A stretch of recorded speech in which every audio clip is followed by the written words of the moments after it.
Mag-off ka pa kasi mag-aaral. Hindi na. Hindi Yun na na ganun. yun. Malinaw. Yun, mabuti nilinaw mo. Yung day, yung kanyang pag-aaral, yun na yung day off niya. yan. Pero ibigay pa rin natin. Encourage, lalo na pagbata, it is liberating, no? For the children to be able to study at malaking tulong yun sa kanila. Hindi tama na habang buhay yung mga bata ay kasambahay. Diba? At malaking pride sa atin kapag yung kasambahay natin nakatapos and later on umalis sa atin. Let's be happy na meron tayong batang napagtapos. Oo, parang nabigyan ng magandang kinabukasan. Yes. Iba yung buhay niya. Yes. Yeah. Exactly. Ang buhay. Attorney Suarez, balikan natin yung sinasabi niyo, pwede naman magreklamo, no? So, kung may paglabag sa batas kasambahay, paano makakapagreklamo at ano ang mga posibleng parusa? Kung usapin niya ng sahod sa sa Department of Labor, pwede kang magreklamo. Of course, hindi katulad yan ng ordinaryong empleyado na pag nagreklamo ka at illegal ang pagtanggal sa'yo, pwede ka ibalik sa trabaho. Sa kasambahay, there is no reinstatement. Oo. Kasi nga naman, syempre kasama sa bahay eh. Baka mamaya kung nagawan mo ng masama, tapos sinabi na, balik ka doon, kailangan doon ka magtrabaho, baka mamaya malason ka. Hindi. Ibig sabihin, ganoon, walang reinstatement sa kasambahay. Pero, o-orderan ka siyempre ng Department of Labor na bayaran yung lahat ng dapat mong bayaran at pwedeng merong danyos. Pwedeng may danyos. Pag iba naman, halimbawa, pag mamaltrato, reklamo muna natin sa barangay. Ayun. Pag nagkaroon na ng certificate to file action, pwede na tayo magreklamo sa regular court, sa mababang korte, sa municipal court. Kung pagmamaltratong matindi, agad nating i-report sa police. Meron namang women's desk, meron children's desk. Tutulungan na kayo doon. Yes, oo. Para sa mga kakatunin lang, 4:36 po ng hapon, ako po si Chicky Merhel, kasama ko si Attorney Suarez, na ang pinag-uusapan po namin dito ay ang kasambahay law, no? Attorney, nare-resolba ba ang mga complaint through mediation o maaaring umabot pa ito sa korte? Dapat sa barangay level, malaki ang dapat na papilin, no, ng barangay. Dapat to maayos kaagad. Kasi, itong mga bagay na ito, maliban naman kung sobrang sinunog na ng plancha, ibig sabihin, di ba, yung sobrang pagmamaltrato, palagay ko naman dapat na managot na talaga sa korte yung amo. Pero, minor offenses, minor violations, usapin ng sahod, dapat wag na. Dapat ma-resolve na sa barangay para hindi na makongest ng mga mabababang kaso ang ating korte dahil napakadaming importanteng kaso na dapat harapin ng ating mga huwes. Itong mga ganitong kaso, dapat sa barangay ay nare-resolve na. Pero usually nare-resolve sa barangay. Yung mga usapin na ganito kadalasan naman ay nare-resolve sa barangay. Ang umaabot sa korte, Chicky, ay yung mga matinding pagmamaltrato na umaabot sa serious physical injury. Okay, gets po. Sa tingin niyo po, sapat na ang itong RA 10361 para masiguro ang karapatan ng ating mga kasambahay? Ako sa tingin ko ay sapat naman na itong batas na ito para bigyan protection ng ating kasambahay. Ang kailangan lang nating bantayan dito ay yung regular na pag-aaral ng tripartite wage ng Department of Labor para sa sahod. Kasi otherwise, nakatenga o nakaplakda na lang, di ba, ang mga sahod ng ating mga kasambahay. Tulad ng mga manggagawa, ay dapat din tinitingnan para magkaroon ng regular na pagtaas para din magamit na maayos yung sahod, lalo na sa panahon na nagtataasan ang mga bilihin. Kasi baka naman yung sahod ng mga kasambahay, 5 taon na, yung iba pa rin kasi wala pa rin increase. Maging very considerate tayo. Pwede natin alamin sa Regional Wage Board, sa Department of Labor, ang dali, no? Ang dali ng one click, alam niyo na kaagad, magkano ba yung tama o dapat mong ipasahod. And let's be generous and considerate again sa kasambahay natin. Sinabi ko ninyo, Attorney,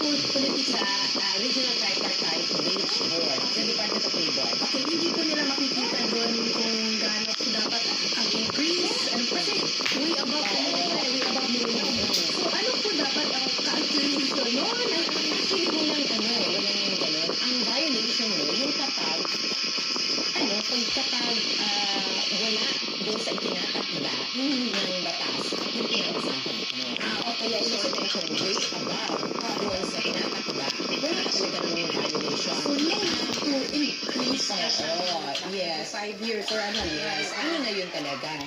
Depende na yun sa'yo. Nasa amo na yun. Oo. Kasi ang Regional Tripartite Wage Board naman ay regular nilang pinag-aaralan 3 years to 5 years. Talagang nag-increase sila. Katulad ngayon, pag tinignan mo, yung batas ng 2012, 3,000 lang eh. Okay. Ngayon, it's 4,900 kung pag-uusapan natin ay Region 4. Doon sa batas, 2,500 lang yun. Tapos ngayon, nadoble na. In a span of 10 years, nadoble na siya. So mga kapatid, again, no, sinasabi ni attorney, so kahit na above naman na way above dun sa minimum, magdagdag din naman tayo. Every dagdag pa 3 to rin. 5 years, tama po Oo, ba? every 3 to 5 Oo. years, inaaral naman yan. Di ba? Ang daming paraan naman para maging very generous or para maging supportive tayo sa ating mga kasambahay. Hindi lang doon sa usapin ng sahod. Even more important, alam mo, dahil puro mga manggagawa ang marami kong mga kliyente, even more important to them, more than the salary, is the way we treat them.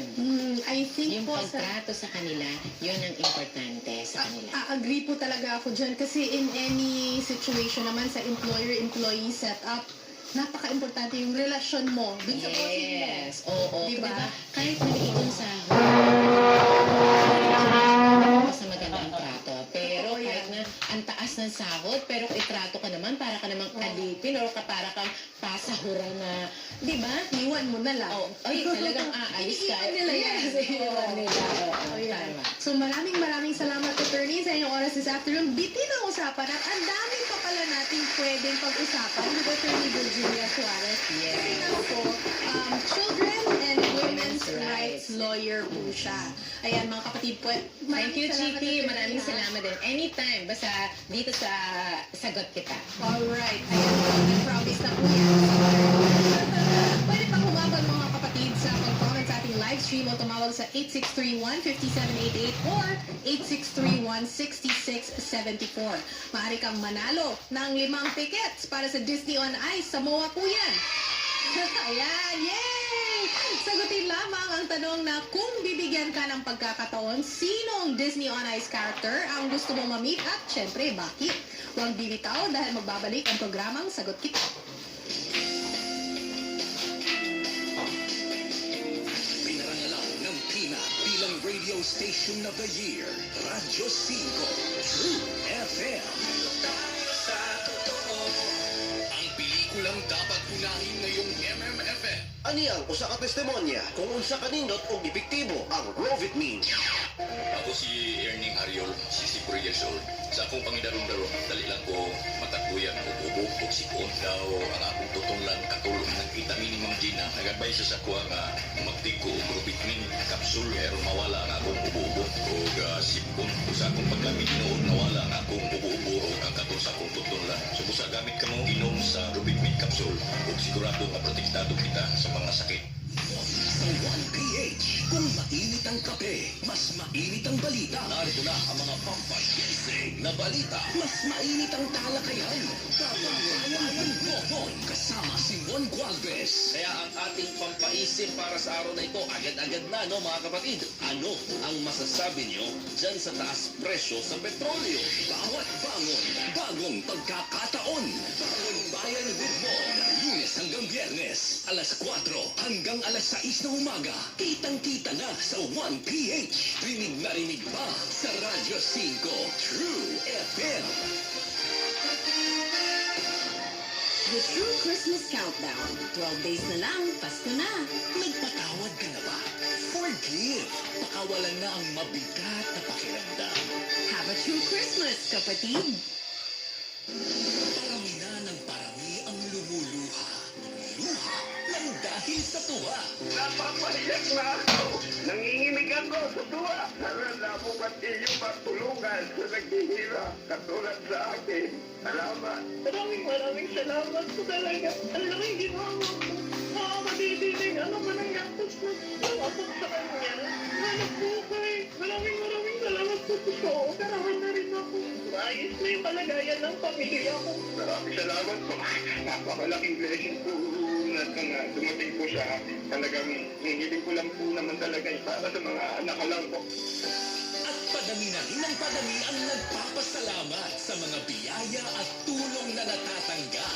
sa inyong lahat ng mga happy anonymous po. Muli po, hindi ko po kayo kilala pero ngunit mas higit po nakakakilala sa inyong Panginoon. At sana po ang bahalang magbabalik sa inyo ng higit pa.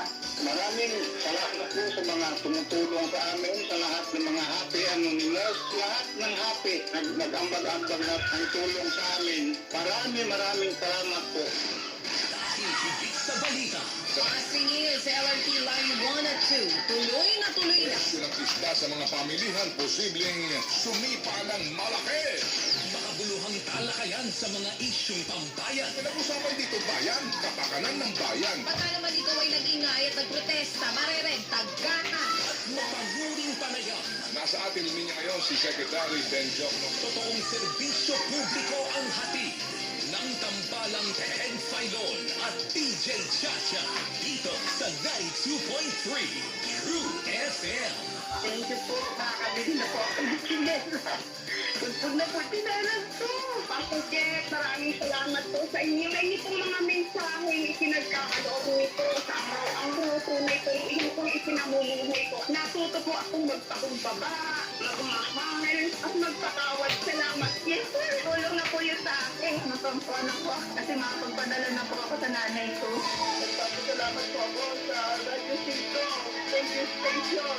Pagpalaan po kayo ng ating Panginoon Diyos. Ang siksik-liklik at umaapaw. Laging masaya ang umaga at punong-puno ng grasya at sustansya. Mula alas 6 hanggang alas 10 ng umaga. Simulcast on 1PH on Signal TV at sa Facebook page ng Radyo C. Ang balang Ted Filon at DJ Chacha. Iba talaga! Sagot kita sa 92.3 Radyo 5 True FM. Dito tayo sa totoo. Alright, nasa huling bahagi na po tayo ng ating programang Sagot Kita. Ako si Chicky Verhel. May mga makakasama tayong cast ng Disney on Ice presents 100 Years of Wonder. Live sa studio, sina Jamie Hathaway at Nelson Sanchez. Lean it. Did I say that right? Lean it. Okay. So, this thing which starts on December 22, right? Disney on Ice presents 100 Years of Wonder. What characters will you guys be playing? Maybe we'll start with ladies first. Thank you. I get to portray the role of Mary Poppins in our very first segment in the show. Okay. What do the kids or the ones who haven't seen Disney on Ice ever, right? The kids and the parents, what do they expect to see? In Mary Poppins, Yeah, through Mary in Poppins. particular, you don't look at just the ice. It's figure skating, but it's also acrobatics. So we actually have flying Chinese poles in that number with our lamp-lighters and the Learys. So keep your eyes up in the sky. We also have BMX. BMX are some trick acro bike You mean riders. the bikes? Mhm. Oh, BMX, yeah. with ramps. Again, keep your eyes up because they do more than just riding on the ice. Okay, so you have Mary Poppins, and we also have, I spoke with him off air, and I know he's going to be playing the character of Aladdin. This is Nelson. Yeah, so tell us about it. Aladdin. Aladdin's my favorite character, first of all, so I'm very lucky to be able to do this. In Aladdin, I get to show Jasmine the world, which will be flying in the air. Literally, they're going to be seeing her flying in the air. Oh my God. How did you guys prepare for your roles? We actually get put through an extensive 3-week acro camp.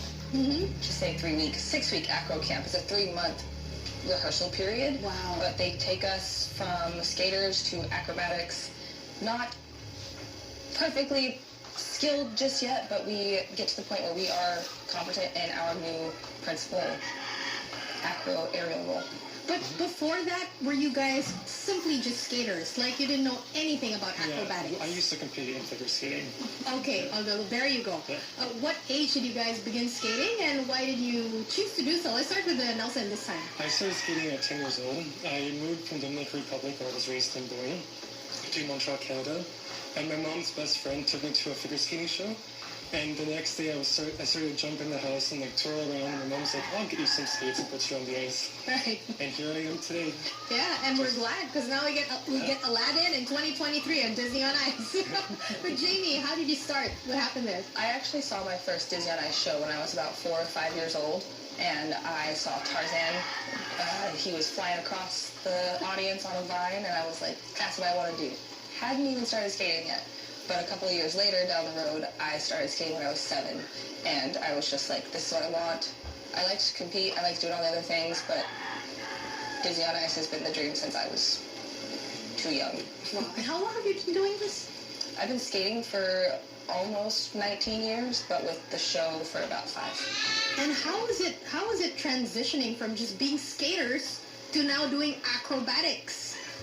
It's really hard to get a grip on it sometimes when you climb up those poles or you go up on a wire. It's a good workout.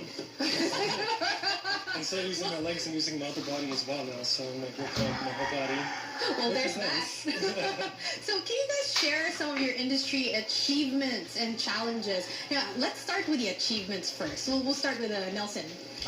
I competed in Canada Winter Sports. Yes. Which was pretty cool. I came second place. Congratulations. A little late, but congratulations Yeah, still. thank you. It's been a while. It's fine.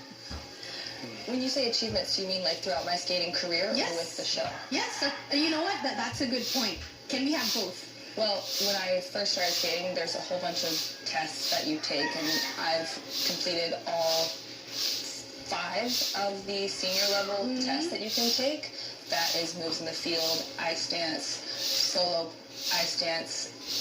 Oh, it's been a while. Free skating and skills, and that was it took me about 12 years to do that. Wow. Along with competing at the side, but with the company itself, Disney on Ice, I've gotten the opportunity to become an acrobatic skater, not only doing stuff on the ice, but like I've done the sway pole, where you climb up and do other fun things, along with the Lyra that's actually featured in our show within the Frozen segment. You'll see 2 skaters go up on, not skaters, but aerialists go up on these orbs that will be up in the sky, up in the air, and they are basically human snowflakes. Wow. Elsa also does some Lyra stuff as well. Where she's Elsa from one of the- Frozen. From Yeah. Frozen. All right, yeah, because she's the big thing with the younger kids, right? But listening to you guys so far, I mean, obviously you've done so much hard work. I mean, it's just put so much work into what you've been doing now. What were the challenges? Like, what were your biggest challenges? And, okay, Nelson again. Being away from home is definitely one of the biggest ones for me. I'm very family-oriented, but at least nowadays we have FaceTime and the internet, so I can stay connected. How long have you been away from 7 home? years. 7 years? No, I go home on my time off, so like 2 months at a time, but I've been on But tour for still. 7 years. Yeah. Yeah. Okay. And Jamie? I would Challenges? say it's very similar. Being away from family is extremely hard, especially during the holidays. It's really rewarding when you get to go and be a part of these amazing cultures and communities like the Philippine community. It's just, I cannot wait to be a part of that. And knowing that I have that family support across the globe helps make the distance a little less painful. We get to bring Disney magic to everybody on the holidays, which is pretty special. That is true. Perfect timing. So how long do you see yourselves still doing this? Disney on Ice. As long as my body can hold. Same. Let's keep on taking care of ourselves, keep on traveling with the company, and as long as I can, I'm going to. That's how much these guys are enjoying what they're doing. All right, you may now invite our listeners for your upcoming shows, which I know it starts on December 22, right? Okay, yeah. So go ahead, Jamie. The shows start December 22nd and go all the way through January 7th. We will be performing at the SM Mall of Asia Arena, and you can get tickets online at smtickets.com. I think Ticketnet, right? Ticketnet. Okay. Okay. Is it smticket.com? smticket.com. Yes, ma'am. Okay, there you go. And do we have any idea about the price range of the tickets? Just for the people who I are believe they listening, start who are at curious. 200 pesos. Okay, we get that right? Yeah, they start at 200 pesos. 200 pesos for a special Disney on Ice performance in December during the holidays. Can you imagine that? That's a steal, guys. Disney magic. Yeah. Okay, so anyway, for those who want to purchase tickets, okay, we have this clearer. It's on your screen right now. So as a Mall of Asia Arena, again, Jamie has said that Jamie is playing Mary Poppins. So it's going to be on December 22 to January 7th next year. You can buy your ticket. You can call 8470-2222, or you can go online, www.smtickets.com. Again, www.smtickets.com. That's where you guys can get your tickets for Disney on Ice 100 Years of Wonder with which starts on December 22. Happy holidays! Thank you very much, Jamie Hathaway and Nelson Sanchez. I got your name right. Alright, mga kapatid, silipin na natin ang mga komento sa... ano yan? Okay, silipin na natin ang mga komento sa social media, no? Eto, tingnan natin na si Sel Katbagan. Sabi niya, nung bata pa anak ko, since day 1 niya, sanggol fave na talaga si Mickey Mouse. Tapos ngayon, grade 9 na siya, sana makita namin sabay si Mickey Mouse. Bakit? So we were asking the questions, di ba? Kung sino makita nyo at sino gusto nyo makita ng Disney on Ice character and bakit. So bakit? Dream come true sa anak ko. Gift ko sana dahil honor student. Ayan, yan po yung unang komento. Meron pa po tayong komento dito. Lalay Dopeño, sabi niya, hi, for the Disney show, gusto ko makita si Cinderella kasi simbolo siya ng kagandahan at mabuting asal. And her story shows that there is true love designed for all of us. Grabe, ang ano naman ito. Sobrang deep. Oh, si Cinderella, ito ba yung si 12 Midnight na dapat umuwi ng 12 Midnight? Ito yan, di ba? Oh, so Lalay Dopeño, maraming salamat sa inyong komento. Si Aldo Fabi, ito.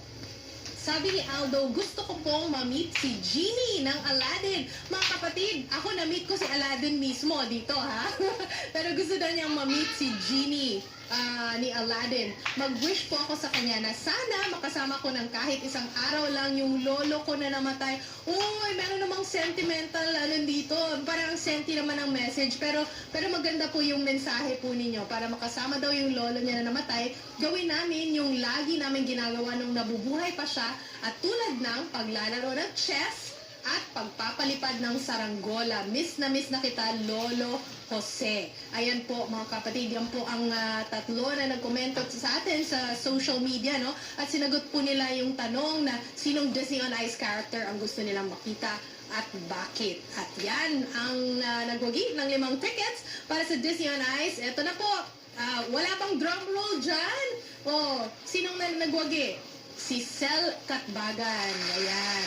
Si Sel Katbagan po siya yung nagsabi sa atin na since 1-year-old daw yung anak niya, favorite daw talaga si Mickey Mouse. At bakit nga po gusto niya makita? Ayan, kasi dream daw talaga. Dream come true daw ng anak niya. At gift niya sa anak niya dahil honor student. So deserve naman pala itong gift na ito. So congratulations, Sel B.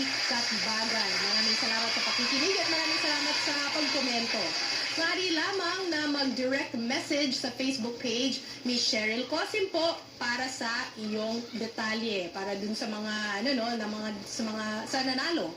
Disney on Ice presents 100 Years of Wonder is playing at the SM Mall of Asia Arena again po from December 22 to January 7. Now is the time to celebrate the holidays with your loved ones by watching the show to see your favorite Disney characters. Again, like Aladdin and Mary Poppins, and they also mentioned, here you go, this is Mary Poppins to my right, and to her right is Aladdin. Yeah, in the flesh, guys. And they also mentioned Elsa is going to be there, right? Actually, which other characters are going to be there? Who can they expect? Mary Poppins, Elsa, Moana. Moana. The Incredibles. The Incredibles. Mr. and Mrs. Wow, yeah. Lion King. Lion King. You might even see Timon and Pumbaa out there on the ice dancing around. Lots of princesses. Got to show that girl power. And at the very end, a big finale, you will see so many, up to 50, I believe, Disney characters. It's a party, it's a party, it's a party. I had to ask that question because we're on the radio, so parents are probably listening. Okay, I want to know who my kid can see there because parents usually know what the kids' favorite Disney characters are. So again, guys, you may buy the tickets through smtickets.com or at any of their store outlets nationwide. You may check out what's available in terms of seats and show dates. Price starts at 200 pesos. Mura lang yan ha, pang holiday gift po mga kapatid, pwede na yan. At dyan nagtatapos ang isang oras na tanungan at sagutan dito sa programang Tulay Nyo sa Serbisyo Publiko. Sa ngalan ni Cheryl Cosim, ako si Chicky Verhel. Sagot kita.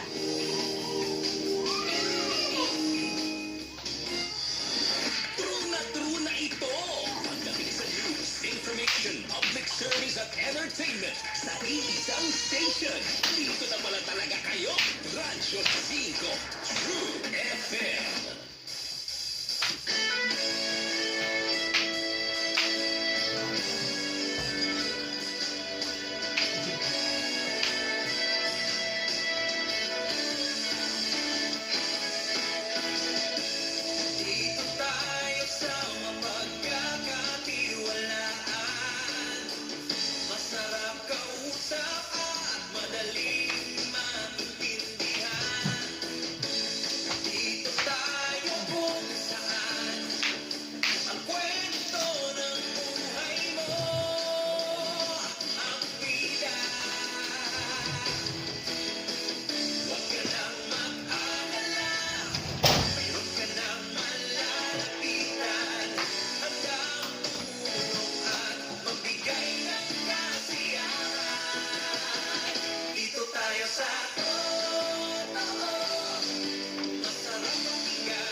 News. Balita Pilipinas sa 92.3 Radyo 5 True FM. Tayo sa totoo.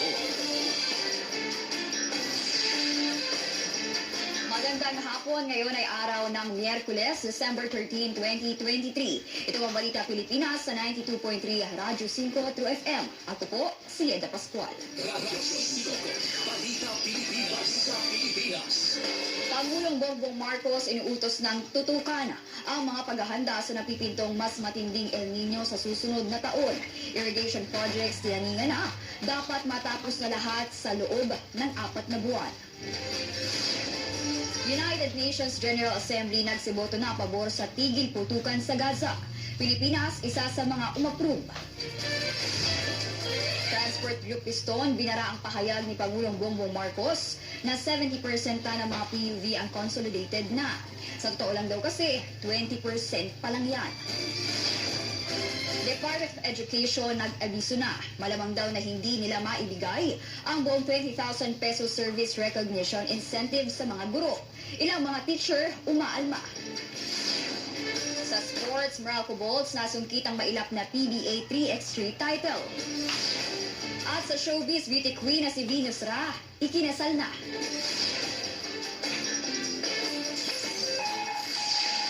Ang oras, 5:05 ng hapon. Dako tayo sa detalye ng mga balita. Ano ba yung kaya nating gawing kaya nating matapos by April of next year? Nang sa ganun, pag dumating, pag Mayo, ay nandyan pa yung tagtuyot at hindi pa umuulan, ay meron naman tayong sapat na water supply. Yan ang naging pahayag ni Pangulong Bongbong Marcos kanina kaugnay ng kanyang marching order. Natutukan na ang paghahanda sa mas matinding El Nino phenomenon na papasok sa bagong taon. Ang utos niya, 4 na buwan sa Department of Agriculture at National Irrigation Administration para tapusin ang lahat ng proyekto sa irigasyon. Sa tansya ng Department of Science and Technology o DOST, sa buwan ng Mayo mangyayari yung pinakamatinding hagupit ng El Nino. Dito, 6 na lugar ang makakaranas ng dry spell, partikular sa extreme northern zone. 65 probinsya ang makakaranas ng tagtuyot. Kabilang ang malaking bahagi ng Luzon, Visayas at northern at southwestern parts ng Mindanao.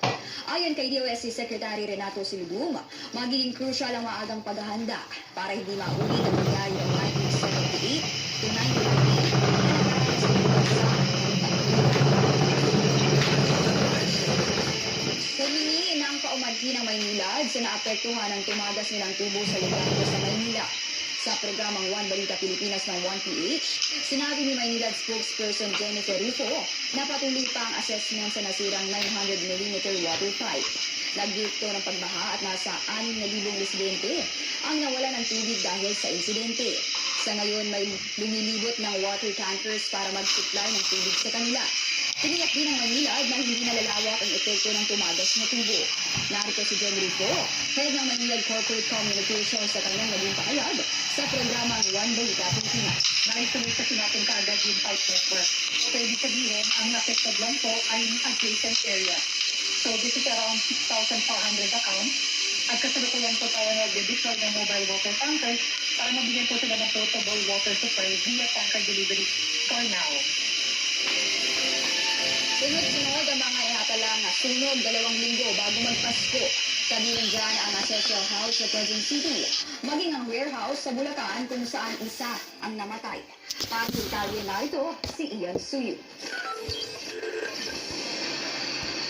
Naglalagablab na po yung bumalot sa imbakang ito ng plastik sa Barangay Malis, Giginto, Bulacan, alas 12:30 kaninang hating gabi. Ang empleyadong ito na stay-in sa warehouse, nagising na lang daw sa malakas na pagsabog. Dahil po sa anong masin po, sumabo. Paglabas ko po, mayapol na po eh. Yung makina, nagdala ko ng first media sir, wala na, hindi na magapan po. Inabot ng halos 3 oras bago na kontrol ang sunog. Doon na nakita ang isang sunog na bangkay. Meron po tayo casualty. Ilan? Isa po. Pangalan po Francis Urbano, 31 years old po. Natrap na po siya. Actually, nakalabas po siya eh. Bumalik po na siya. Sa ngayon, inaalam pa kung ano ang sanhi ng apoy. Nagngangalit na apoy din mula dito sa 2 palapag na ancestral house ang bumulabog sa mga residente ng Barangay Paligsahan sa Quezon City kagabi. Ang kapitbahay na si Michael, kaamoy na lang daw ng usok na sinundan ng sigawan mula sa labas. Bumaba ako. Nung pagbaba ko, naamoy ko na rin yung sunog. Tapos narinig ko yung kapitbahay namin na sumisigaw na sila, na sunog-sunog. Agad namang rumusponde ang mga bumbero. Ligtas na nakaalis ang 4 na nakatira sa lumang bahay. Pati mga alaga nilang aso na ilikas din. Pasado alas 12:30 nang maapula ang apoy. Ayon sa BFP, nagsimula raw sa unang palapag ng bahay ang sunog.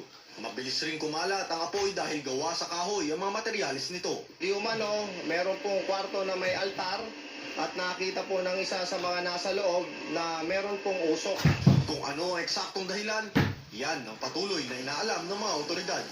Para sa 1PH, Ian Sulu, News 5. Balikan sa lalawigan. Takbo tayo sa mga paspas balita sa Visayas at Mindanao. Residential area sa Lapu-Lapu City, Cebu nasunog. Para sa detalye, narito si Robert Teo.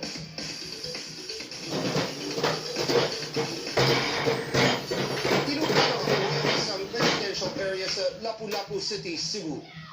Bagang nga aso ang mibalot sa kalangitan sa Barangay Pusok. Makita sab ang nagkadaiyang residente nga nagka-idiyahanay ngadto sa sapa. Nagsugod daw ang sunog sa Lunga Island Central Mall. Inaalam pa ang naging mitsa ng apoy. Daghang salamat, Robert Teo.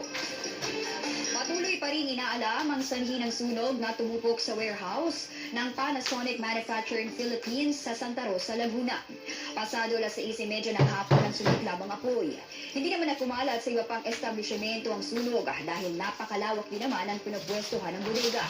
Ang ilan sa mga laman ng bodega, production and finishing products, washing machine, aircon refrigerants, pati mga electric fan.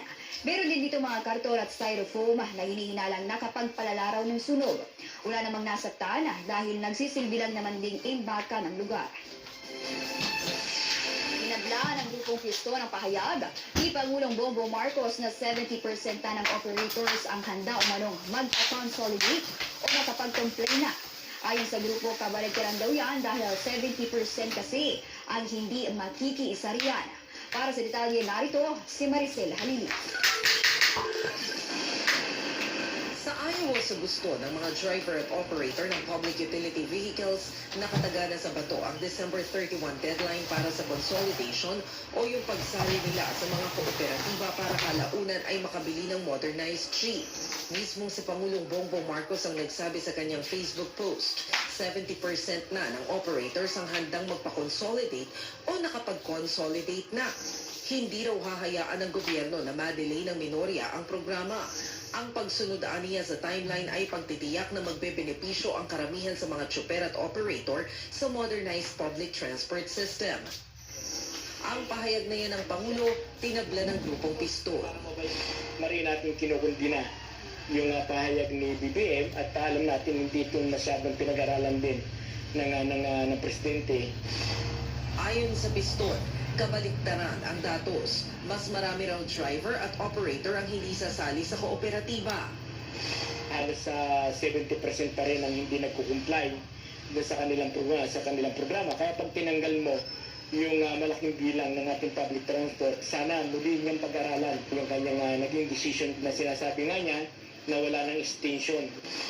Kung walang makakapigil sa deadline ng consolidation, wala rin daw makakapigil sa malawakang transport strike ng piston sa Huwebes at Biyernes. Maging ang grupong Manibela, naniniwalang mali ang mga datos na ipinarating kay Pangulong Marcos, kaya dapat daw ipagpatuloy ang laban para sa kanilang prangkisa. Pero ang Pasang Mazda naman, walang nakikitang masama sa final deadline ng consolidation. So para wala pa kaming problema sapagkat ito namang consolidation na hindi naman timano mag-modernize yan. Si Senador Grace Poe naman na siyang chairperson ng Senate Committee on Public Services, sinabing bigo ang Department of Transportation sa pagpapatupad ng PUV Modernization Program, partikular sa pagbibigay ng tulong sa mga apektadong driver mula ng ilunsad dito. Pero sa kabila niyan, ang DOTR pa raw ang may ganang magpatupad ng mga istriktong deadline. Sila nga raw mismo hindi nakakasunod sa kanilang target. Wala pang pahayag ang DOTR. Nagbabalita mula sa Frontline. Maricel Halili, News 5.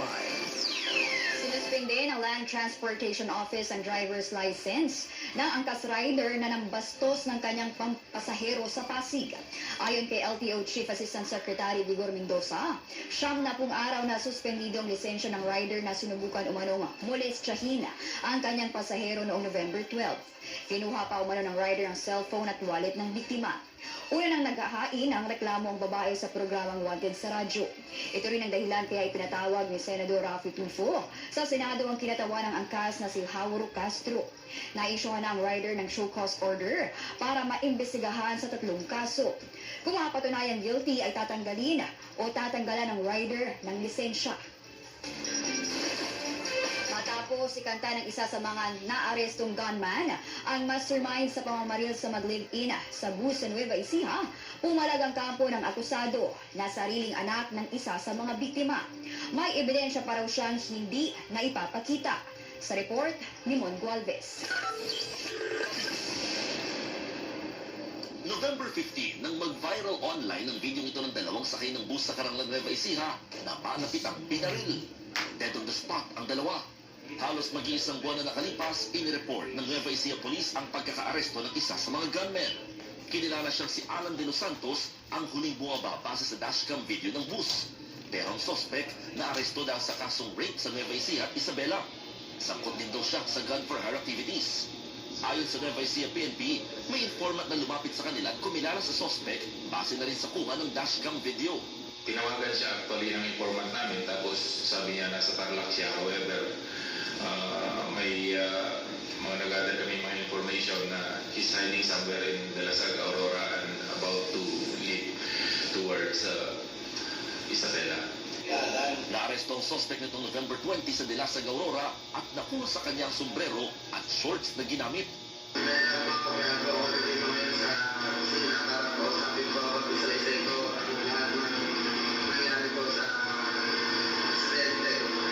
Base sa extrajudicial confession ng naarestong suspect, ang anak na babae ng biktima na si Elias Tisoy ang kumontak sa kanila para ipapatay ang sariling ina at live-in partner nito. Ang dahilan umano, matinding galit at usapin sa pera. Nitong Setyembre pa raw na mag-umpisang kontakin ng sinasabing mastermind sa krimen ng mga namaril. Nasa 60,000 piso ang halagang kapalit sa kada pinatutumbang biktima. 20,000 piso ang ibinayad na pauna at hindi na raw ibinigay ang natitirang balanse. Base sa salaysay ng suspect, sa bus terminal dapat sa Kawayan City, Isabela sila sasakay kasama ng mga biktima pero hindi natuloy dahil napuno kaagad ang bus. Isinakay daw sila sa isang sasakyan kasama si Elias Tisoy, live-in partner nito at isang lalaking nagmamaneho. Sinundan daw nila ang bus na sinakyan ng biktima. Inunahan daw ng sinasakyan nila ang bus at nagabang sa Cordon Isabela pero hindi muli nakasakay dahil sumenyas ang driver na puno pa rin ito. Dito na dumiretso ang mga suspect sa Bayumbong, Nueva Vizcaya. Nakuhanan pa nga ng dashcam ng bus ang paggabang nito sa labas bago sumakay. Git ng mga polis, may ilang testigo rin ang nakakita sa mga suspect habang naghihintay makasakay ng bus. Nagkatinginan pa sila nung mga suspect bago sila sumakay. So dumaan pa sila doon sa harapan niya at nag-stay just 2 meters bago doon sa exact na position niya. Nananatiling at large ang isa pang gunman. Pero mula rin sa mga nakalat na testimonya at ebidensya, kilala siyang si Romelito Fabianes alias Umpak na sangkot din daw sa gun for hire activities. Kinundin na naman ng kampo ng anak ng babaeng biktima ang pagkakasangkot nito sa krimen. We are saddened na ganun yung nangyari, pero we have evidence to show, no? Yung video evidence at saka may CCTV evidence kami na pwede naming magamit sa korte. Pero currently, sir, I cannot give much comment on that kasi hindi ko pa po talaga nakikita yung report na ito. Sa ngayon, sinampahan na ng double murder sa Nueva Ecija Provincial Prosecutor's Office ang dalawang gunmen, ang anak ng biktimang si Elias Tisoy at live-in partner nito, maging isang John Doe na nagsilbing driver ng sinakyan ng mga suspect. Ako, si Mon Gualvez, para sa 1PH. Sa mga may planong umuwi ng probinsya o mag-travel dyan this coming Christmas, dagdagan niya ng isa pang araw. Inanunsyo kasi ng Malacanang ang December 26, Tuesday, na gawin na ring special non-working holiday. Yan ay para masulit daw ang Christmas break. Kaya tama na muna ang trabaho at pagkayod. Oras muna sa pamilya, pag-unwind at pag-relax. Wala pa namang anunsyo ang palasyo kung gagawin ding non-working holiday ang January 2. Ang oras, 5:18. Abangan ang upang detalye ng mga balita sa ating pagbabalik. Magbabalik ang Balitang Pilipinas. Girl, I got you together, there's nothing we can do.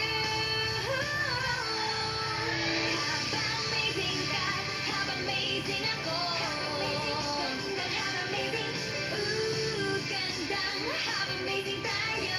With Sunsilk Strong and Long, you get hair that's long and 3 times stronger due to protection from breakage versus non-conditioning shampoo with regular use. Try mo na para gandang have amazing tayo. Ipagsigawan ang pinagdadaanan. Why hold back? Kung makakagaan naman ang kalooban. Si Nora, sabi niya, shout out sa sarili ko na kailangan ko bigyan ng lakas ang sarili ko kasi pagod na ako. Sabihin na yan sa inyong chika tita.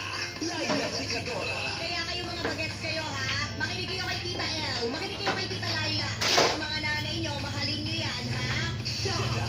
Lunes hanggang Biyernes, alas 8 hanggang alas 9:30 ng gabi. Para sa mga mensaheng kailangan ipagsigawan, mag-shoutout ka sa 92.3 True FM. Girl, I got you together, there's nothing we can do. How amazing God, how amazing ako. How amazing, ooh, gandang, how amazing tayo. With Sunsilk Strong and Long, you get hair that's long and 3 times stronger due to protection from breakage versus non-conditioning shampoo with regular use. Try mo na para gandang have amazing tayo. Nagbabalik ang Balitang Pilipinas.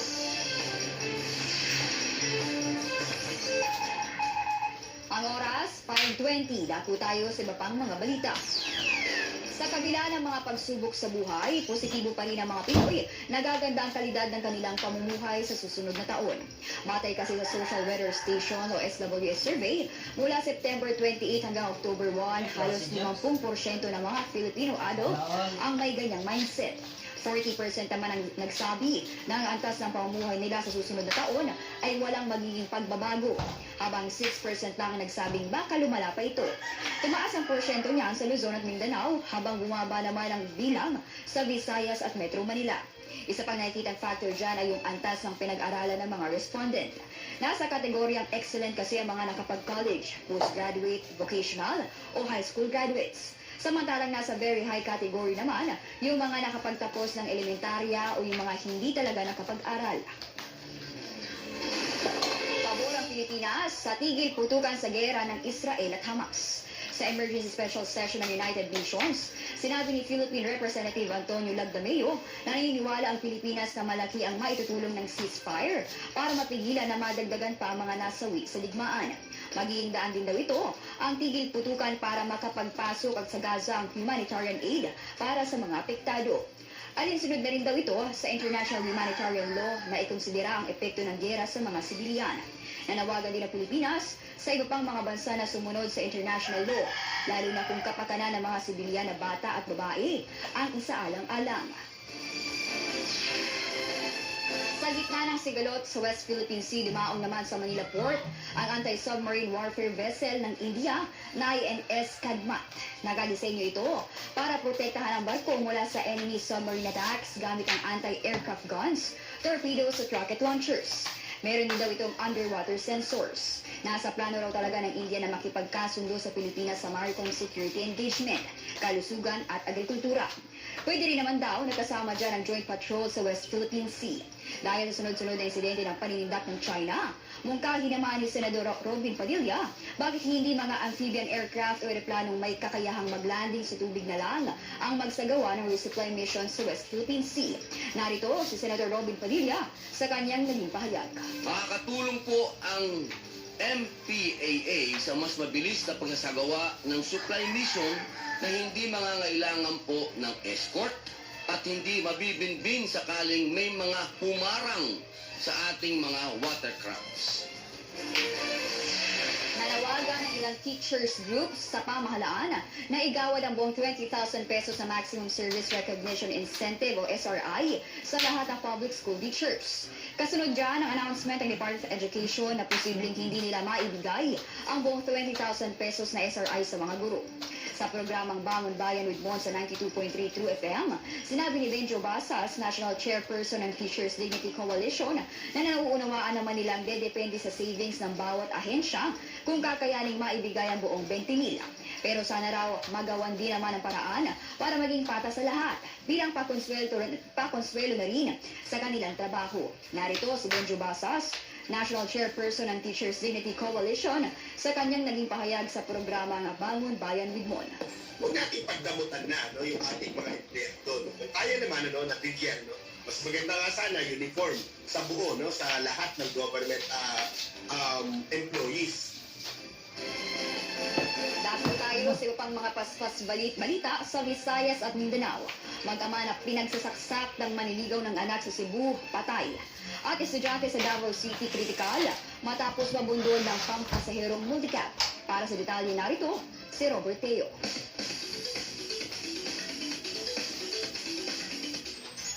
Ano pa ubang paspas na balita sa Visayas ug Mindanao? Dalawa ang patay sa insidente ng pananaksak sa Toledo, Cebu City. Daron spot si Zorvavel Edenoverio ug ang iyang 18 anyos na anak na si Hani. Kritikal sad ang kailan ni Hani na natulog lang sa ilang balay.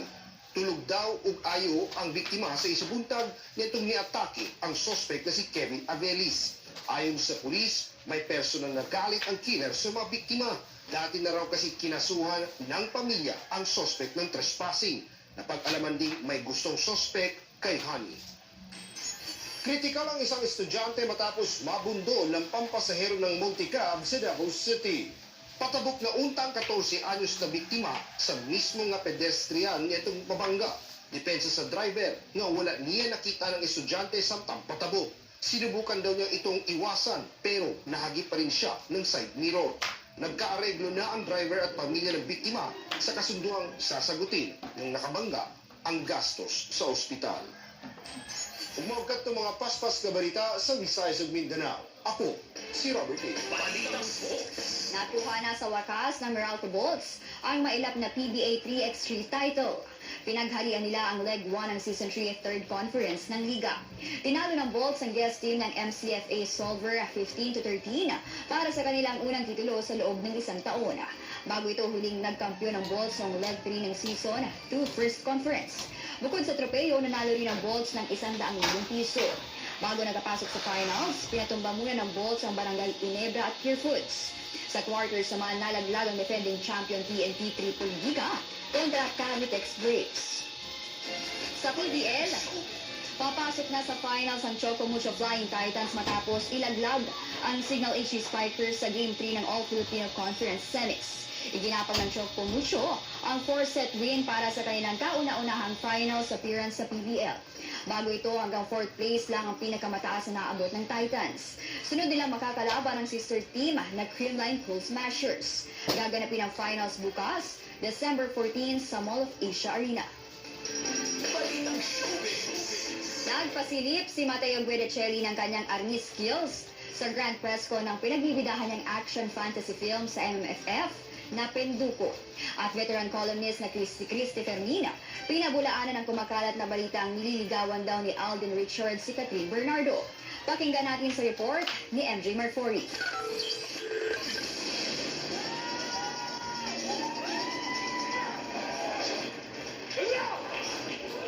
Entrada pala! Ramdam na agad ang mga eksena sa action fantasy film of the year na pampamilya, ang Penduko. Sa'yo ba to? Nag-showdown kasi si Mateo Guidicelli ng Arnis. Na-sample pa lang daw of what's to come sa December 25. Career din ang P-pop boy group na alamat sa pagkanta ng official theme song ng Penduko na Tagundo.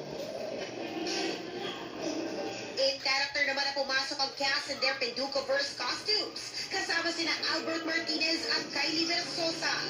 Very proud sila sa G rating ng MTRCB. May patutsyada naman si Kylie sa mga nagsasabing masyado siyang pa-sexy. Sometimes it's not my fault anymore. Baka po sa pag-perceive yun na lang or something. Pero, but, I don't know. I don't try to be sexy, right? Si Joe Vargas naman, effort daw sa pagganap bilang BFF ni Pinduko.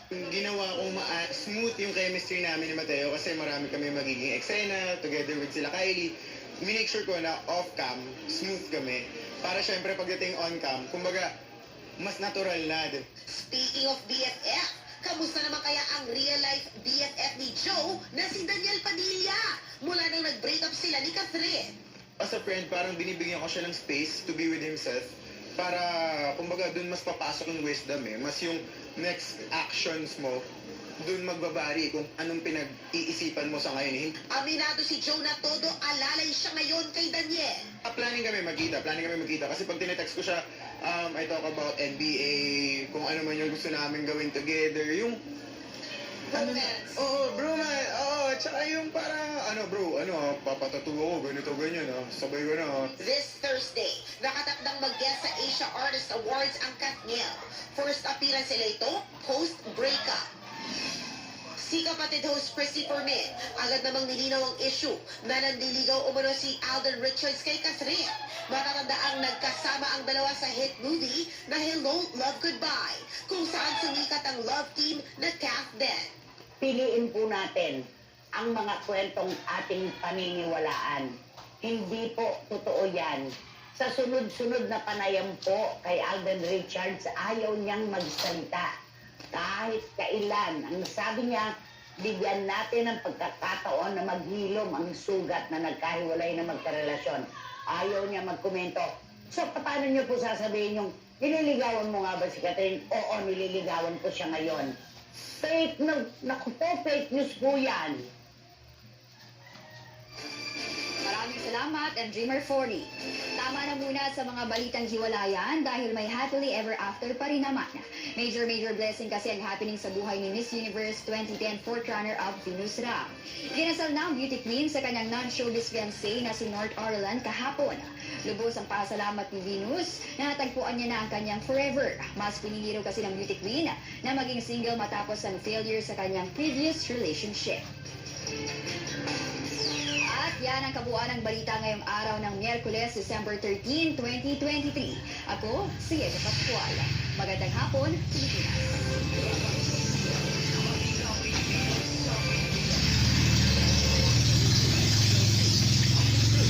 Entertainment radio station sa Mega Manila, Radyo 5, True FM.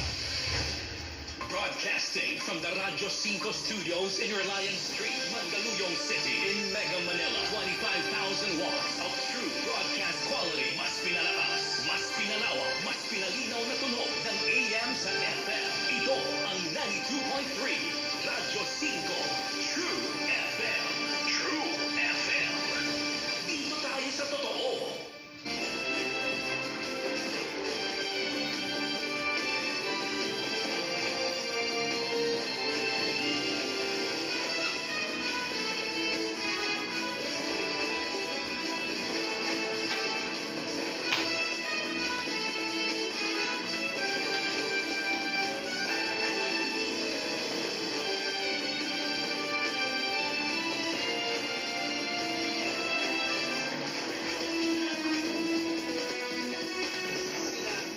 Sa balitang walang dagdag bawas. At sa komentaryo, hindi bias.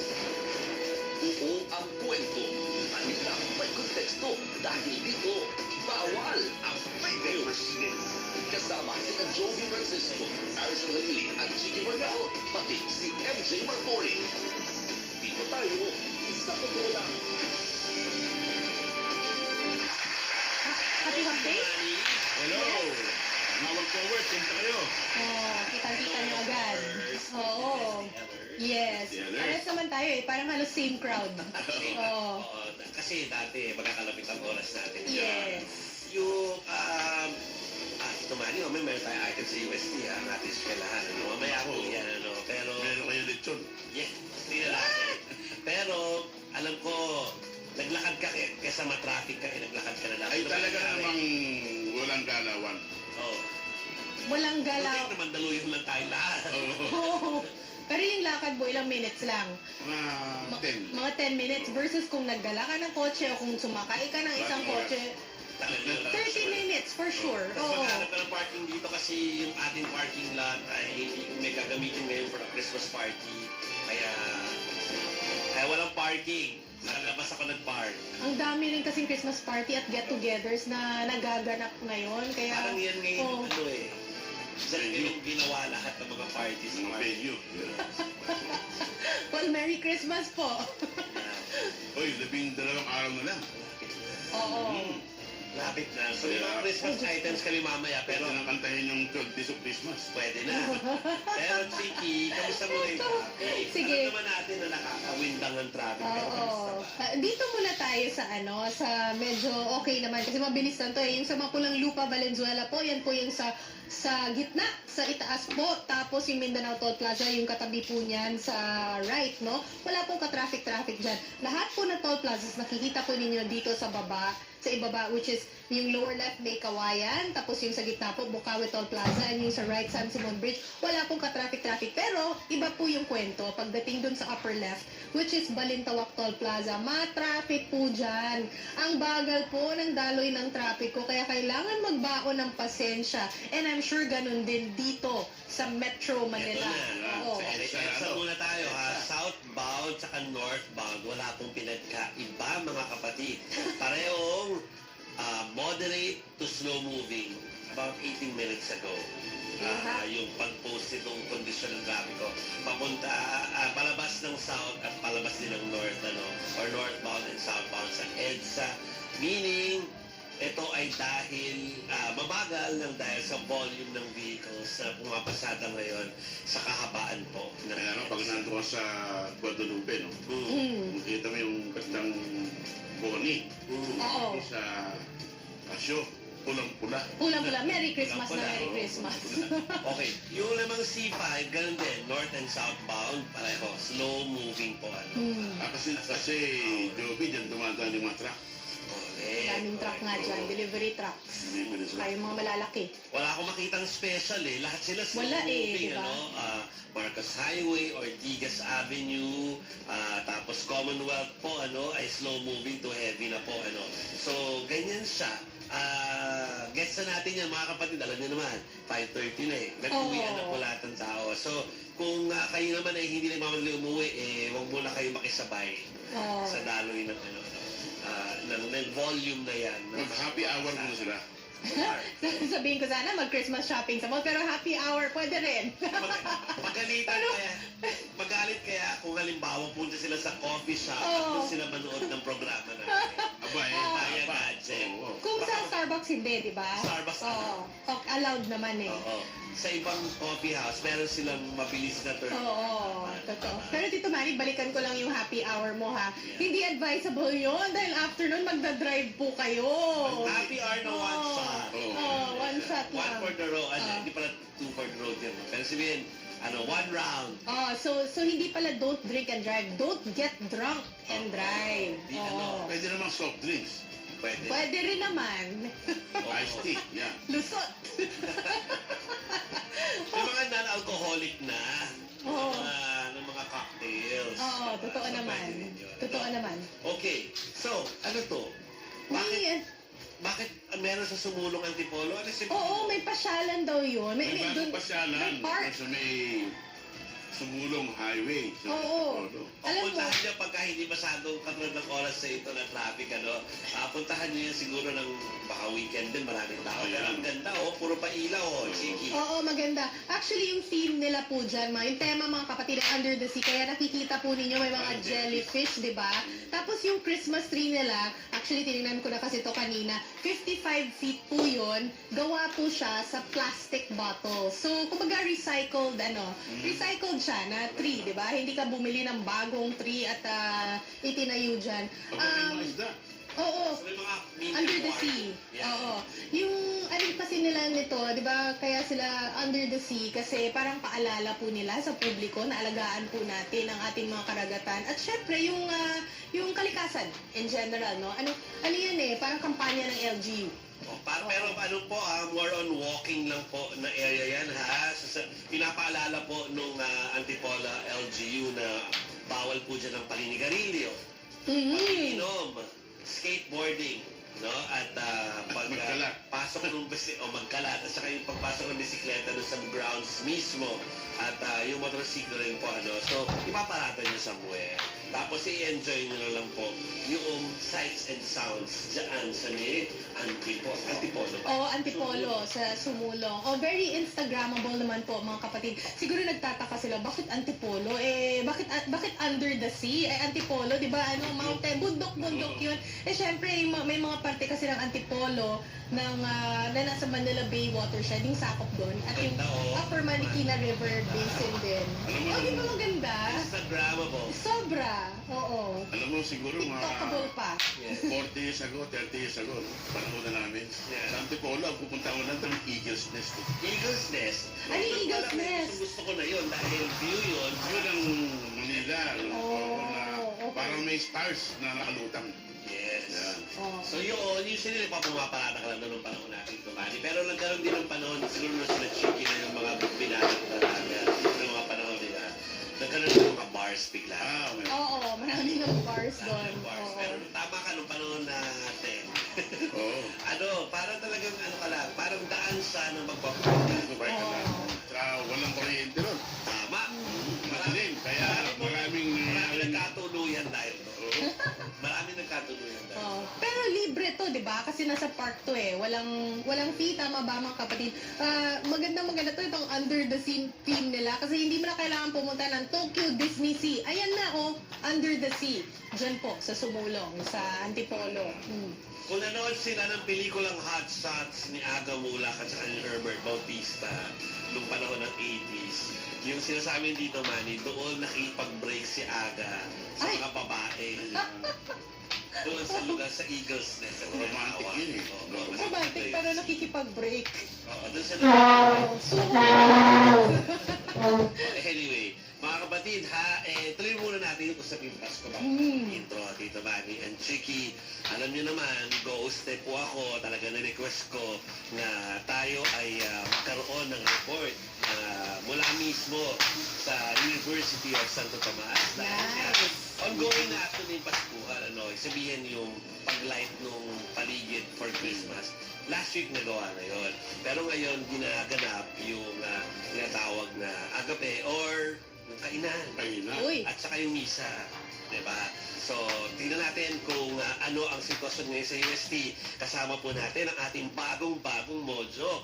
Tito Manny, walang iba ako na si Marymon. Hi, Marymon! Hi, Marymon! Welcome!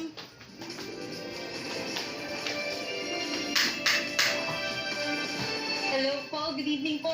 Andito po ako ngayon sa UST grounds kung saan inulunsad na po at nangyayari na po ang Paskuhan. Agape ang munting sari-sari po at salo-salo ng mga Tomasian communities. Nandito po yung mga Tomasian students, teachers, even po mga non-teaching staff, pati na rin po ang alumni na nanggaling sa iba't ibang lupal ng bansa at ng mundo. Pumunta po dito ngayon para magkasama-sama sa salo-salo.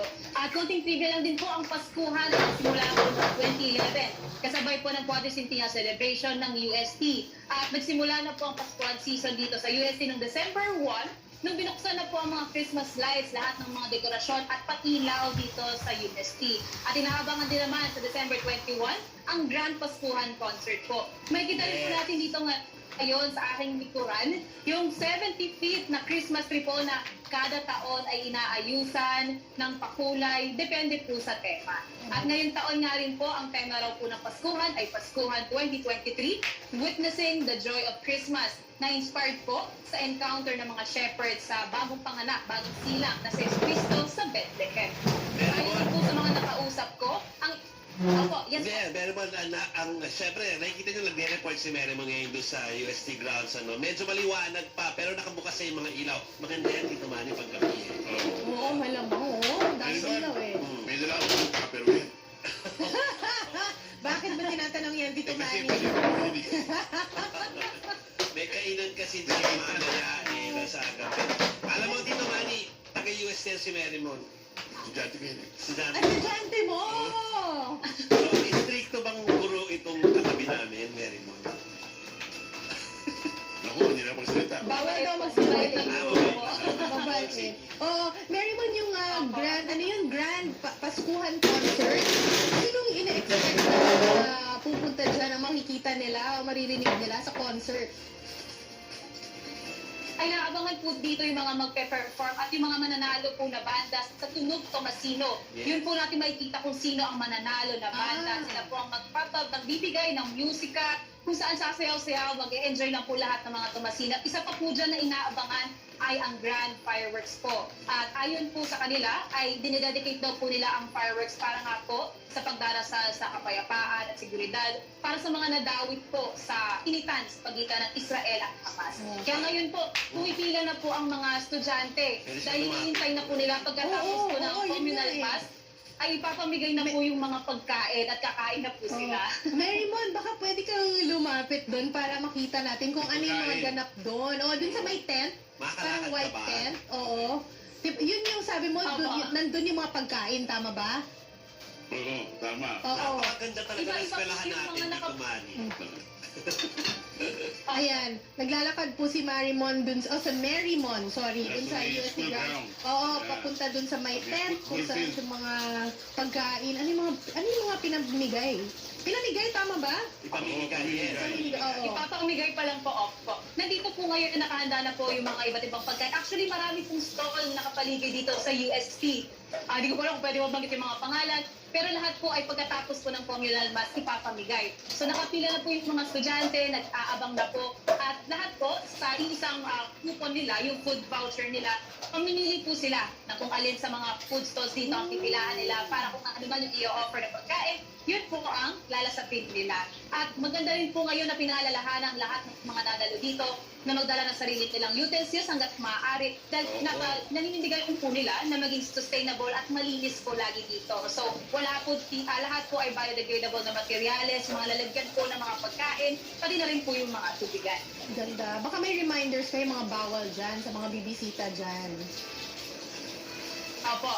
Isa po sa mahigpit na binabantayan ng mga security officers natin sa paligid ng universidad na ito ay yung mga magdadala po ng sharp objects, mga bagay po na maaaring sumabog, na magbibigay ng alarma po sa mga tao na nandito dumadalo. Kasama na rin po yung masugi nilang pagbantay sa mga hindi pa po Tomasinong papasok at pupusit sa loob ng universidad. Dahil ito nga po ay Tomasian exclusive muna po. Dahil muting salo-salo po ito ng Tomasian community. Tama.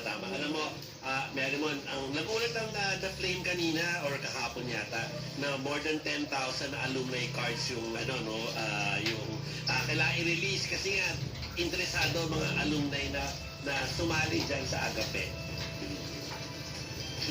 Opo. At inaasahan din po natin na mas marami pa po dahil Varsitarian din pangalawa na opo. Ito nga po yung pangalawang Paskuhan na ginawang face-to-face dahil nga po noong 2020 hanggang 2021, may limitasyon pa po tayo sa paghawak ng face-to-face social gatherings dahil nga po sa COVID-19 pandemic. Kaya mas marami pa po ang pupunta at dadalo dito ng mga Tomasino.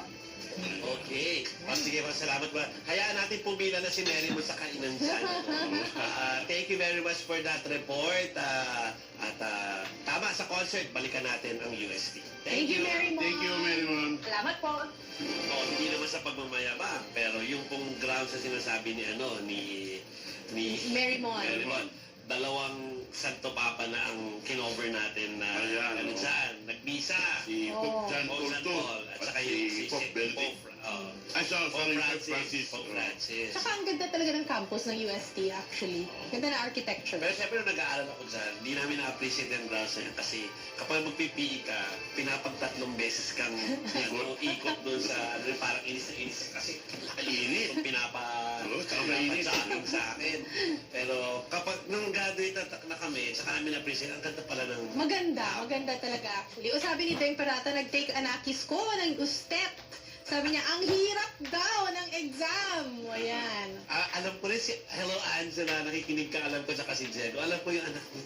Ay, hello, Angela and Pero hindi Diego. ko naman nahirapan. Pero Si Mio. Oo, so, si Mio ang anak nila. I'm sure kinaya. Oo. I'm sure kinaya. Okay. Intro na daw tayo dito, Manny, dahil akala ko dami natin na pag-usapan. 47. Bawat balita po ay may iba't ibang mukha, iba't ibang anggulo. Paano nga ba matutunton ang totoo? Yan. Kaya ating himayin ang mga issue sa bansa dito sa 1PH. Ano naman po yan? Pumahalili po para kay Maricel Ako po si Manny Mugato. Ako naman po si Chicky Verhel. Dito bawal ang fake news. Dito tayo sa totoo lang. Kami po ang 1PH na serbisyo para sa Pilipino. Ako po si Joey Francisco at kayo nakatutok sa Signal Channel 1. Hello sa lahat ng subscriber ng 1PH. O basta Signal. Mula Batanes, hello sa inyo lahat. Yung iba sa inyo bumabati sa atin. Mamaya babasahin natin. Dahil nasa Facebook at YouTube tayo nagla-live stream. Pwede po kayo manood doon at mag-komento. Paki-like at paki-share na rin po yung aming mga live stream links ngayong gabi. At please invite nyo sila na mag-subscribe din. Oo, para din. dumami pa tayo sa ating komunidad. Saan pa, Chiki? Sa Signal Play app din po tayo mga kapatid. Mag-register lang ng libreng account sa www.signalplay.com. Siyempre, hindi po tayo nahuhuli. Nasa TikTok din po tayo, 1PH_signal. At sa oras na ito, 5:49, batiin na rin natin ang mga nakikinig sa atin sa 92.3 Radio 5, True FM. Hanggang 6:24 po kami mamaya. Marami dyan yung mga Grab drivers sa hello sa inyo, ingat. Oo, totoo yan. Marami nagsasabi na pauwi sila, doon nakatune in. Oo, salamat po. Maraming salamat. sa inyo lahat, ha? Okay, simulan na natin. Pwede ba, nagsimula na kami sa mga medyo masaya, no? Pasko. Kailangan namin ibigay sa inyo yung hindi masyado magandang balita. Ang top story natin ngayon ay yung pagtataas ng sales sa tubig. Kailangan pag-usapan. Naprobahan na kasi ito, kailangan malaman ninyo para makapag-save din tayo, no? Bagong taon, bagong dagdag singil po sa tubig. Magtataas ang Maynila at ang Manila Water, yung dalawang concessionaire, no? Ng singil sa kanila pong customer sa unang araw mismo ng 2024, effective January 1 na. Ha? Nasa halos 8 pesos kada cubic meter mong idadagdag sa water bill ng Maynila customers. Kaya maaari daw po umabot sa 205 pesos. Ang increase sa bill, depende naman po yan sa konsumo. Samantala, nasa 6 pesos naman ang taas presyo sa bill ng Manila Water customers. Posibleng umabot ng 155 pesos ang madadagdag sa bill po. Depende pa rin sa konsumo. Inaprobahan ito ng Metropolitan Water Works and Sewerage System Regulatory Office o MWSS para sa paghahanda po ng mga water concessionaire sa natin. Nararamdaman na po natin na El Nino. Oo. Okay. Pakinggan natin. Ito po ay chinecheck po ito ng MWSS Regulatory Office. May opisina po kami na may dedicated department po sa amin na umiikot po at tinitignan po itong mga proyekto ito na to ensure na ginagawa talaga ng Maynila dito. Yan po si Attorney Patrick T., Chief Regulator ng MWSS. Samantala, sinarado naman muna yung, sayang yung tubig dito, Manny. Nakita mo ba yan? Sa Legarda yan, ha? Ano ba yan? Mukhang ilog ang Legarda sa Maynila para ayusin nga po yung nasirang tubo doon ng Maynila. Naudlot o nagdulot kasi ito ng pagbaha nga po sa daan at sa mga communities nearby. Hindi rin swimming yung mga bata. Pero nag-ariyan. Lumabas sa mga tao, no? Kaya naman maraming motorista po yung naperwisyo dahil dyan at inaalam pa ang dahilan ng pagtagas ng tubo o ng tubig at ang may paalala lang po na ang Maynila at ang 1PH sa ilalim ng Signal ay parte ng MVP Group of Companies. Parang ilog talaga dito, man. Correct. Sakit po sa puso niyan, ang daming tubig niyan, pero ang sinasabi nila, which nararamdaman na rin natin ngayon, di ba, yung El Nino. Warm year, Christmas daw. Oo, warm Medyo mainit Christmas. na Pasko. Lalong tanghali. Yes, parang summer, di ba? Tapos hanggang next year daw ay mararamdaman natin itong El Nino, mga kapatid. Meron pong inanunsyo si Pangulong Bongbong Marcos patungkol dito. Sabi niya, babaguhin daw niya ang komposisyon ng El Nino Task Force. Ang misyon nila, tugunan ang banta ng El Nino ngayong taon. Hawak ito ng Office of the President at pinangungunahan ng NDRRMC. Pero sinabi ni PBBM na kailangang i-restructure ang El Nino Task Force kasunod ng babala ng Department of Science and Technology. Hindi raw kasi bababa sa 65 probinsya sa bansa ang maapektuhan ng El Nino. Next year na po yan. Target din nilang maipatupad ang mga programang tutugon sa El Nino sa Abril sa susunod na taon. A more serious and a more extensive effort because we really have to get everybody involved to be able to prepare to make sure that we can minimize, alleviate, and adapt to climate change. Alam po nyo ang tinig na yan, Pangulong Bongbong Marcos. talagang sobrang init. Sobrang init. At sobrang walang tubig, kaya nagkaroon ng maraming sunog. Sa Torrecon mo ngayon ng umaga, yan ang tinalakay natin may mga sunog. 600 dinawala ng bahay sa Lapu-Lapu. So maraming nasunugan lately, no?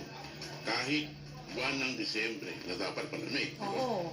Sa Ginto, Bulacan nga, patay ang isang lalaki matapos matutok ng isang warehouse doon. Yan at iba pa ang report sa report na ito. Nagngangalit na apoy ang tumupok sa warehouse na ito sa Barangay Malis de Ginto, Bulacan alas 12:30 kagabi.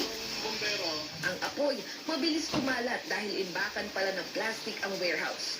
Kwento ng stay na empleyado na si Richard na bulabog na lang daw sila ng malakas na pagsabog. Dahil po sa anong masin po, sumabog. Pagkaroon ko po, may apoy na po eh. Yung makina, nagdala ko ng first sir, wala na, dinamagapan po eh. Agad naman niyang ginising ang mga kasamahan para lumikas. Pero ang isa niyang katrabaho na si Francis Urbano, bumalik pa sa loob ng nasusunog na bodega para kunin ang kanyang gamit.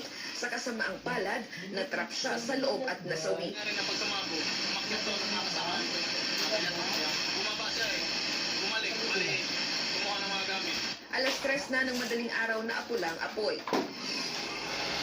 Sa Quezon City naman, ginising ng malaking apoy ang mga residente ng barangay Paligsahan kagabi. Nasusunog kasi ang isang ancestral house. Kwento ng kapitbahay na si Michael, nakaamoy daw sila ng nasusunog at sinundan na ng sigawan. Bumaba ako. Nung pagbaba ko, naamoy ko na rin yung sunog. Tapos narinig ko yung kapitbahay namin na sumisigaw na sila, nasunog-sunog.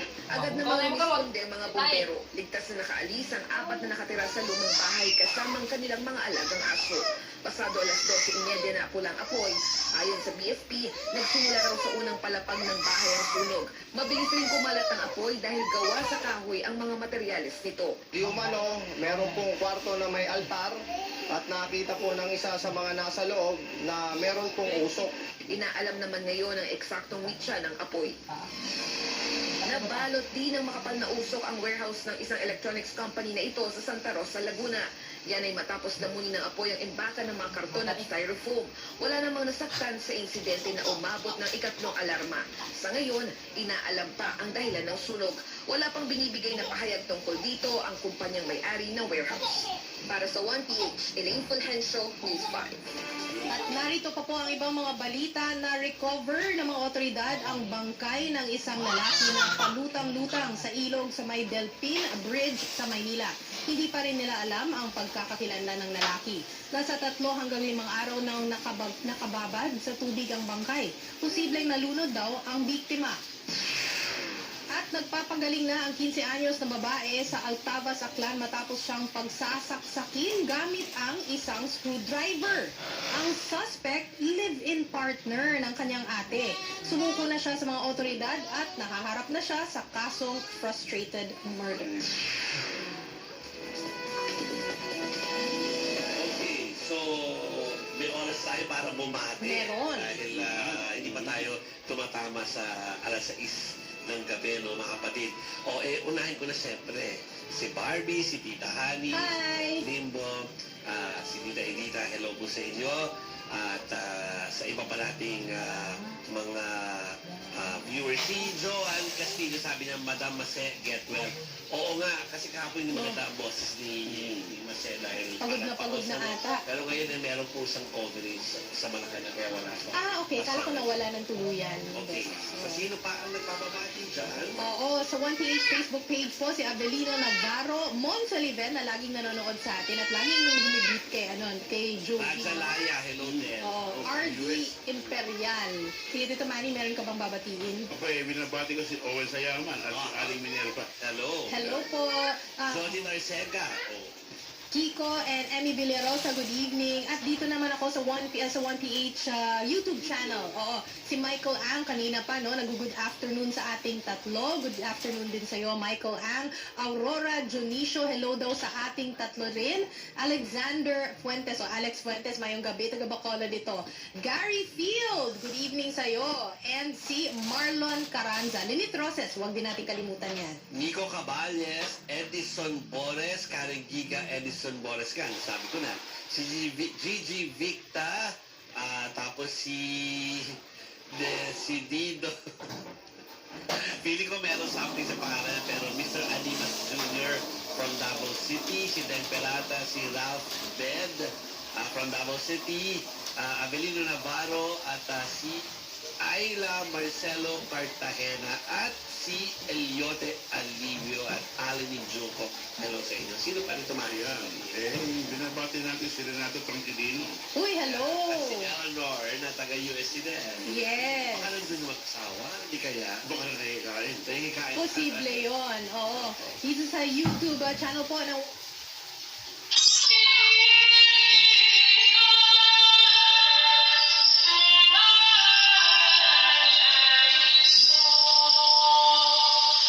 The angel of the Lord declared unto Mary, and she conceived by the Holy Spirit. Hail Mary, full of grace, the Lord is with thee. Blessed art thou among women, and blessed is the fruit of thy womb, Jesus. Holy Mary, Mother of God, pray for us sinners, now and at the hour of our death. Amen. Behold the handmaid of the Lord. Be it done unto me according to thy word. Hail Mary, full of grace, the Lord is with thee. Blessed art thou among women, and blessed is the fruit of thy womb, Jesus.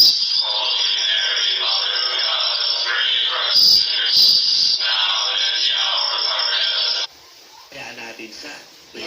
Dahil alam niyo po na yung West Philippine Sea ay issue pa rin ngayon. Malaki, Dito oo. Manny.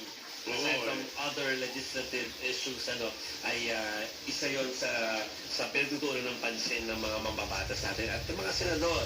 So, muna tayo sa isang senador. Hinihikayat po kasi ni Senator Francis Tolentino na pabalikin sa bansa si Philippine Ambassador to China, Jaime Flor Cruz, sa gitna po ng umiinit na tensyon sa West Philippine Sea.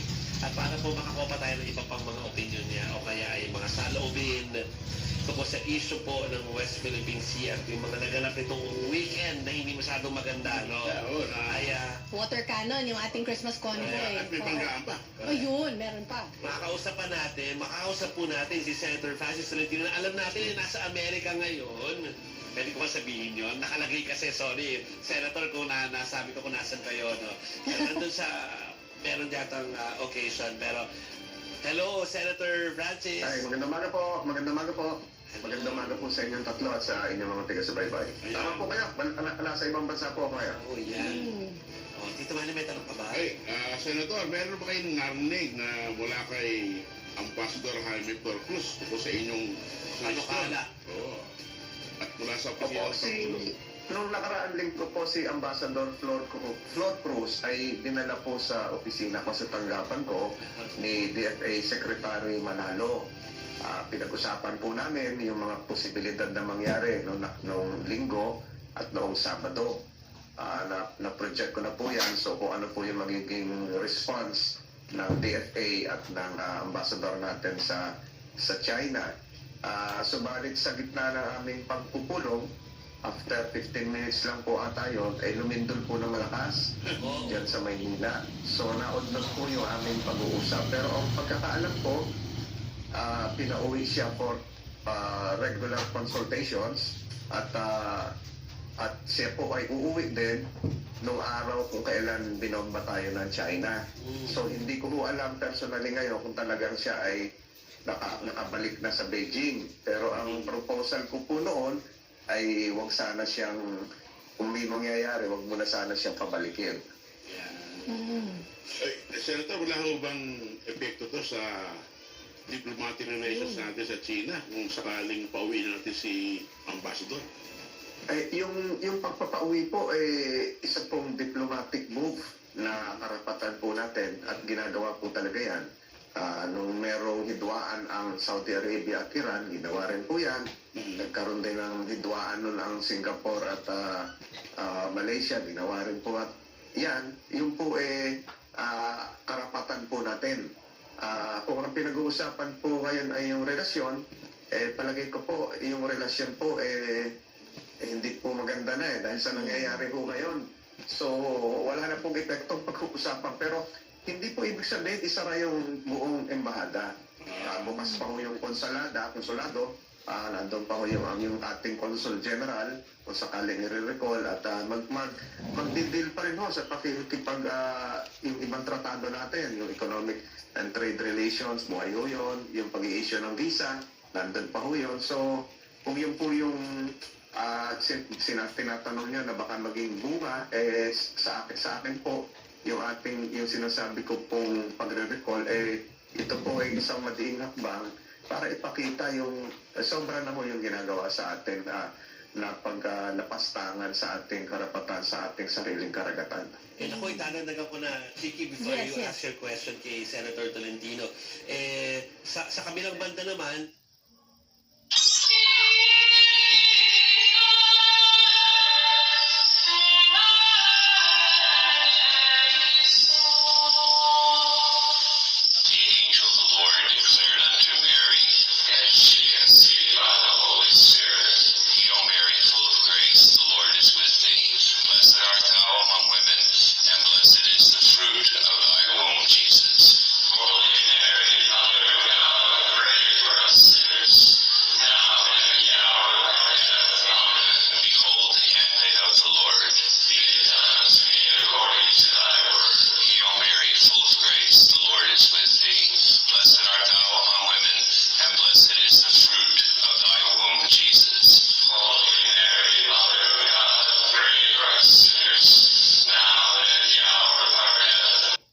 punta sa pagdeklara bilang persona non grata.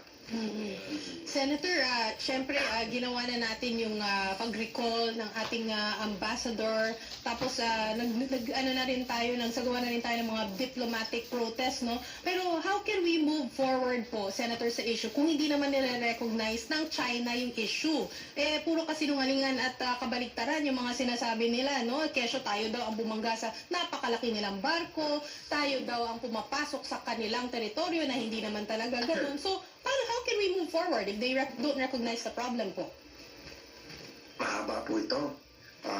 Mahaba po itong suliranin ito. Yung po ang ibig sabihin nyo ng move forward, yung normalization, yung dating relasyon, mahaba po yan. Kailangan po yan.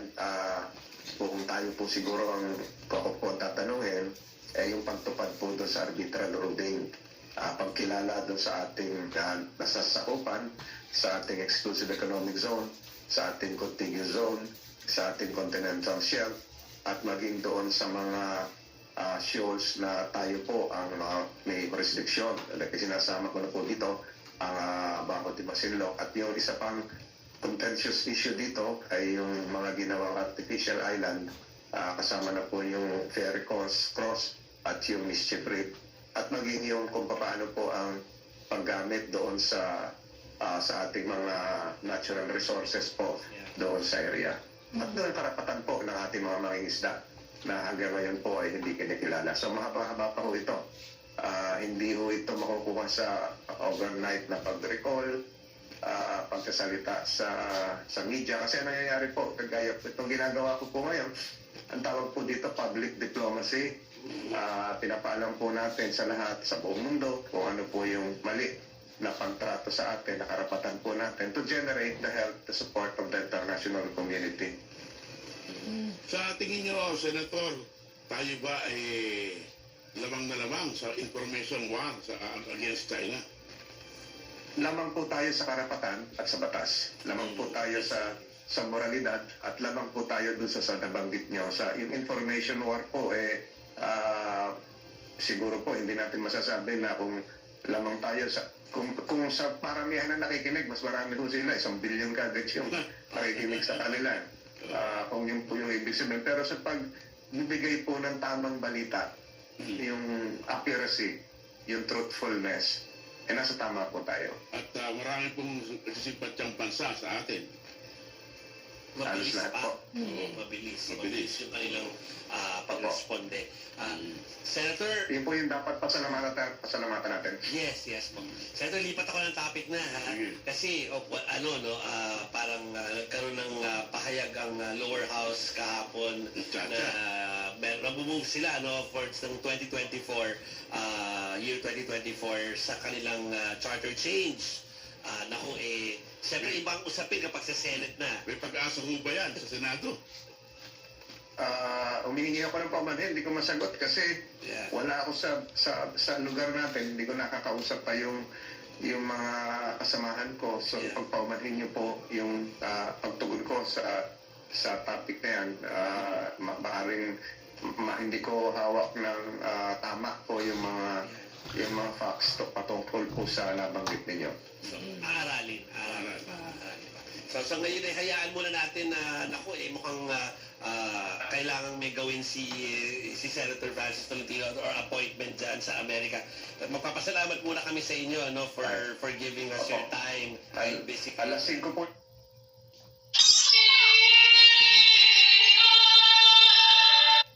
Natin po at magandang umaga po sa inyo at maligayang Pasko po sa Merry Christmas po. Happy holidays po. Thank you po, sir. Yan po, si Senator Francis Tolentino na nakausap natin, sabi nga niya, umagang ngayon doon sa Amerika. Ayan, balikan natin yung Chacha. Okay. Oo, sige. So muling isinusulong ng mga mambabatas sa Kamara ang pag-amyenda sa saligang batas sa sunod taon, 2024. Pero kung ang Senado ang tatanungin, hati pa rin ang kanilang opinion dito. Wala silang pwesto Oo. Si Senate Minority Leader Coco Pimentel nagpabor sa federalism, suportado ang charter change.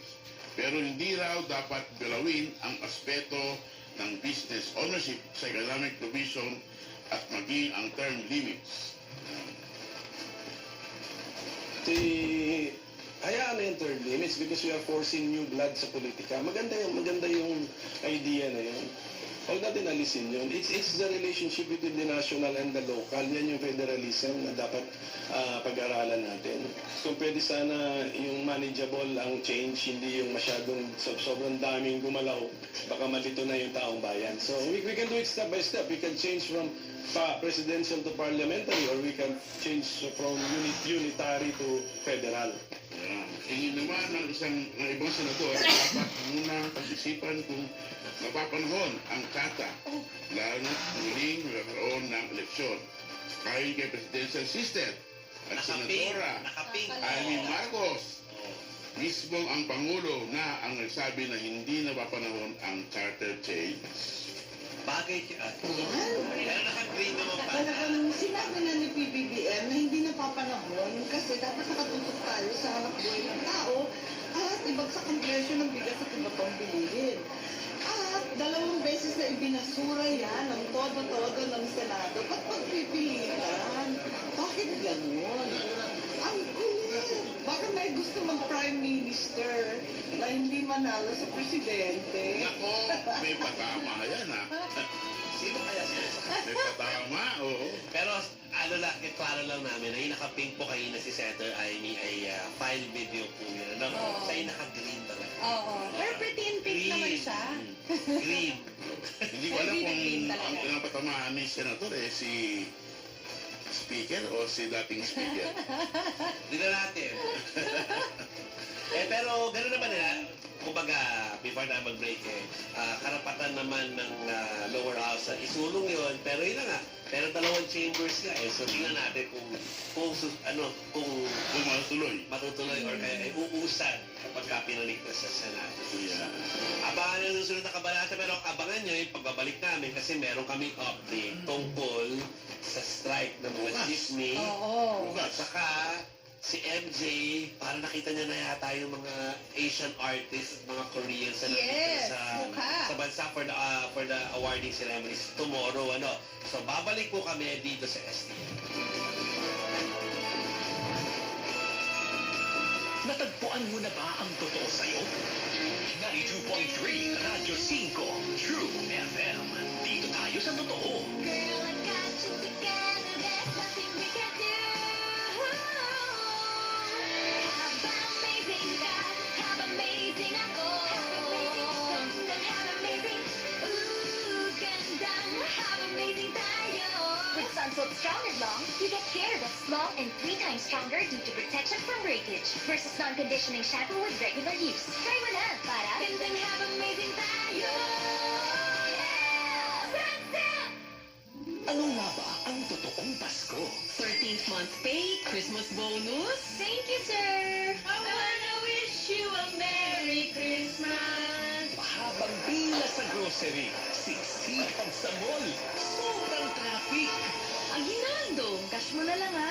Bagong damit, bagong sapatos, bagong bahay. Magsimba ng 9 na umaga. Sagutin ka ng matamis na oo. Yes! O sagutin ang matagal mo ng dasal. Na-promote ako man. Ano man ang kahulugan sa'yo ng Pasko? Sana alam mo na ang totoong Pasko ay ang joy, peace, faith, love na nasa puso mo. Mula sa aming lahat sa Radyo 5, True FM. Have a true Christmas, kapatid.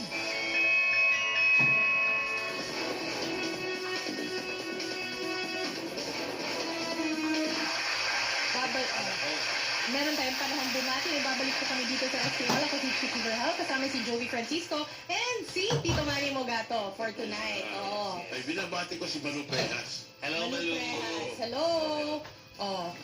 Si Tito Ronald Del, alam ko nanonood yan. Hi, Tito Ronald. Ronald. Yaman. Nasa traffic na naman si Oo. Papunta kay Christian.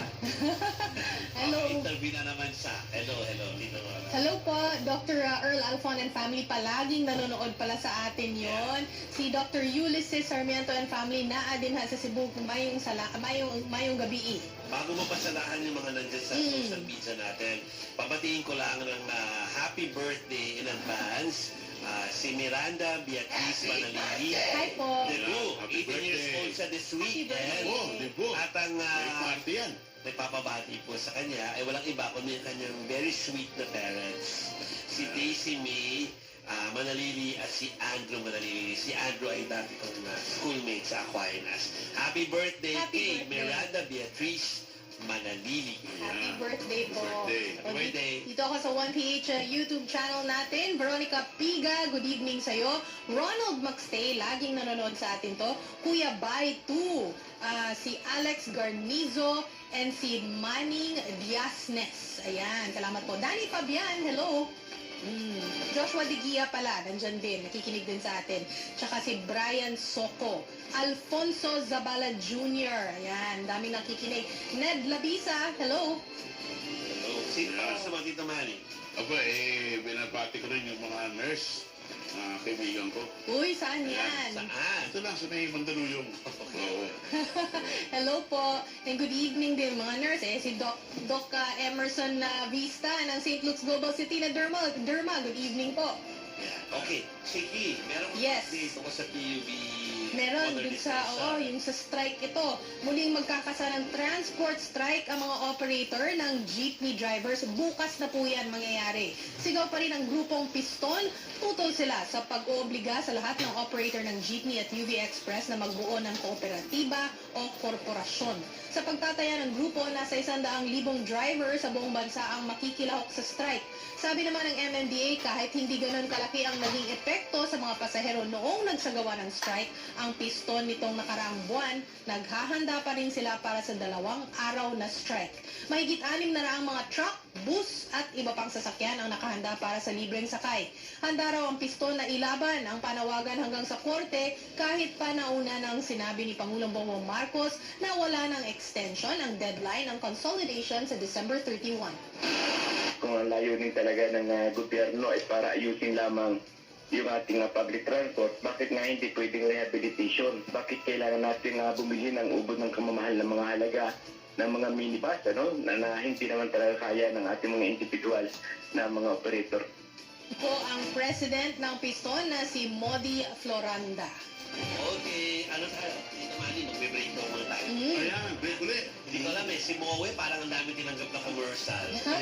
Kita ba tayo naman? Hindi naman kami nagreklamo, pero babalik po ka agad ang sa totoo lang. Pinaniniwalaan, pinagkakatiwalaan, pinaninindigan. 92.3 Radyo 5, True FM. Dito tayo sa totoo. Good morning mga kapatid! Mapapanood na ang Bagong Bayan with hapon sa 1PH. Kung mainit ang kape, mas mainit ang balita. Narito na ang mga pampagising na balita. Mas mainit ang talakayan.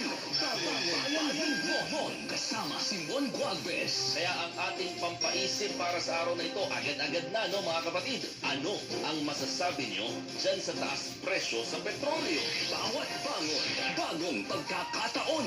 Bagong Bayan with Mon, Lunes hanggang Biyernes, alas 4 hanggang alas 6 ng umaga. Kitang-kita na sa 1PH. Rinig na rinig pa sa Radyo 5 True FM. Totoong usapan, totoong buhay. 92.3 Radyo 5 True FM. Dito tayo sa totoo. Wait lang. MJ ha, sisingit ko lang to. Hello kay Ayat Villabeto at sa buong Villabeto family. Tapos kay J. Jens Herminado from, hello sa Olmedo family from Mactan Air Base. Ayat Villabeto na yan, nabati ko na. At si J. Paul Lakitaw at si George Pai. Hello. Ayan. Tsaka yung mga nakikinig sa atin sa 92.3 Radio 5 True FM. Good evening, MJ! MJ, ang ganda naman Grabe, yung guys. ano. Ang ganda naman Oo, ang padded maya-maya ano mo. magsimula na yung Christmas party ng Broken Heart Strip nila Christian Bables. Basically talagang pulling all stops sa yung mga stars natin sa MMFF dahil bukas naman nasa MMDA sila na office para sa ribbon cutting ng bago nilang office. Pero anyway, yung mga stars at bida, bihira nila sila makikita na sama-sama magpo-promote. Pero bukas yun nga lang, syempre ibang team ang magpo-cover no dahil nasa Bulacan tayo for the Alam mo na. Asia Artist Awards. Dumating na nga sila kanina. Naloka lang ako sa logistics kasi nag-land sila sa Clark. Pero yung parang nakabilit ata sila malayo sa South. Tapos babalik ulit sila ng Bulacan tomorrow kung nasaan tayo the whole day. At nung sinabi ko nga sa inyo na may Katniel sighting bukas, kanina parang nakita niyo ba yung post ni Darla? Nandoon si Catherine Rehearsal. Yes, oo. Pero ngayon, Special. naka-embargo kasi yun sa airing nila for, I think, the Saturday, second- Sunday. Yan, oo. So, i-air yan. So, doon natin makikita yung pasurpresa nila. Siyempre, ayaw natin ibasagin, no? Sila na magsabi, no? Pero may mga appearance dyan. Pero alam mo yung parang as a reporter, my gosh, siguro kung nag-cover tayo doon, napakadami na natin na-teased na storya, nakakaloka. Pero, yun nga, magkatabi si Kim at saka si Kat. Oo! Parang yung Diba? story.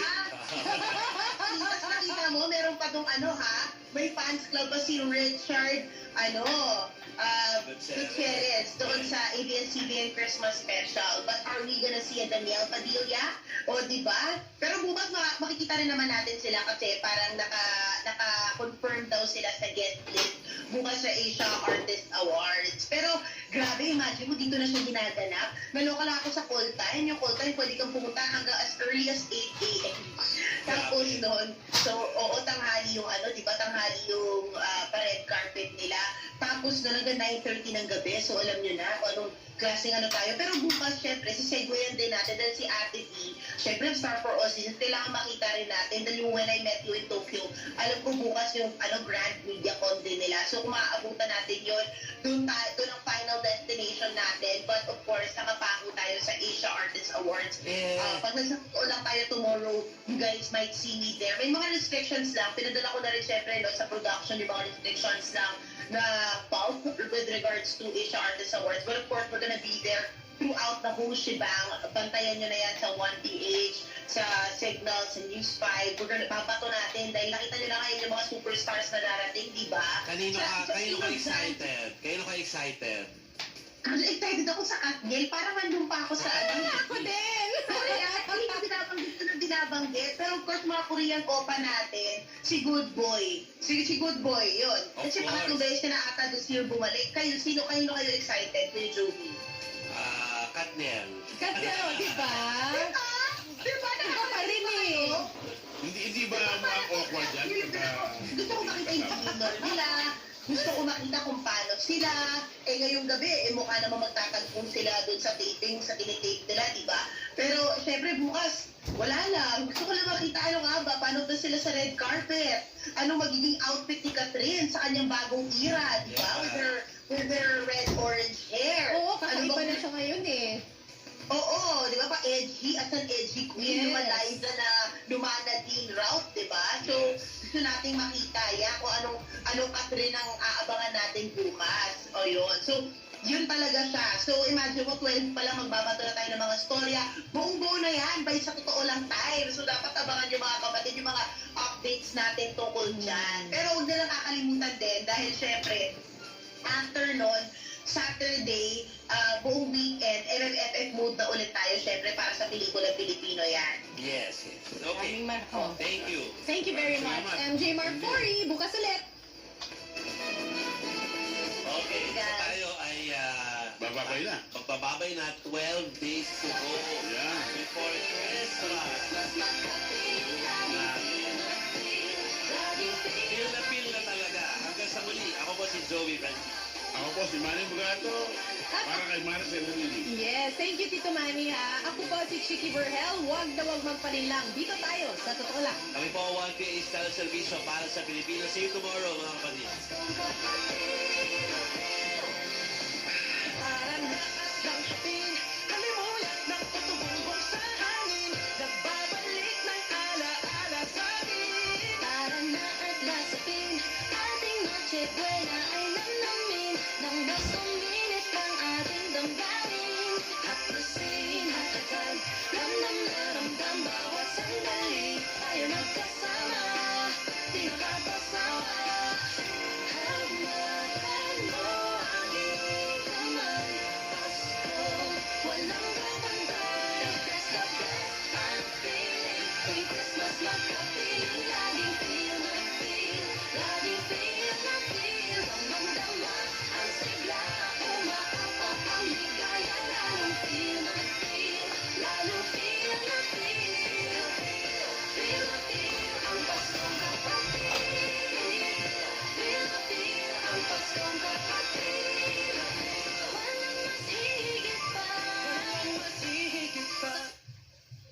Totoong usapan, totoong buhay. 92.3 Radyo 5 True FM. Dito tayo sa totoo. Tutukan gabi-gabi ang malalimang pagsisiyasat ng mga napapanahong balita. Hihimayin ang iba't ibang anggulo para sa mas malawak na diskusyon at impormasyon. Samahan sina Ed Lingao at Miang Los Baños mula sa Frontline. Tonight, Lunes hanggang Biyernes, 10:35 p.m. sa TV5. Full sa cellphone video ang pagtatalo niya ng isang babae at senior citizen sa Maynila. Ilang saglit pa.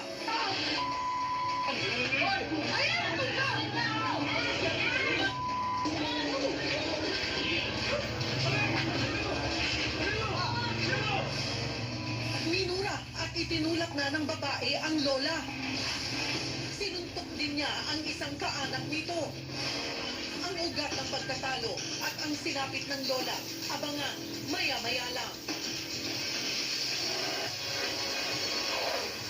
Lahat na iba pang malaking balita sa Frontline. Kami ng sunog sumiklab sa Giginto, Bulacan, Laguna, at Quezon City. Tumagas naman ang tubig sa Maynila. Daan-daang residente ang apektado at nagka-traffic pa. Tingal sa tubig ng Maynila at Manila Water, magtataas pagpasok ng bagong taon. Dating Congressman Arnie Teves, nahaharap na naman sa panibagong reklamo kaugnay ng umano'y pagbondo sa terorismo. Resolusyong nananawagan ng tigil putukan ng Israel at Hamas, inadapt ng United Nations General Assembly. Pilipinas, pumoto, pabor dyan. News 5 exclusive, Pinoy caregiver na pinalaya ng Hamas, dinalikan ang bahay ng inalagaang Israeli. Sa Chicago sa Amerika, sa pulsa video, ang pagnanakaw ng 4 na lalaki sa isang jewelry store. At naglalaki ang K-pop idols nasa bansa na para sa star-studded na Asia Artist Awards 2023.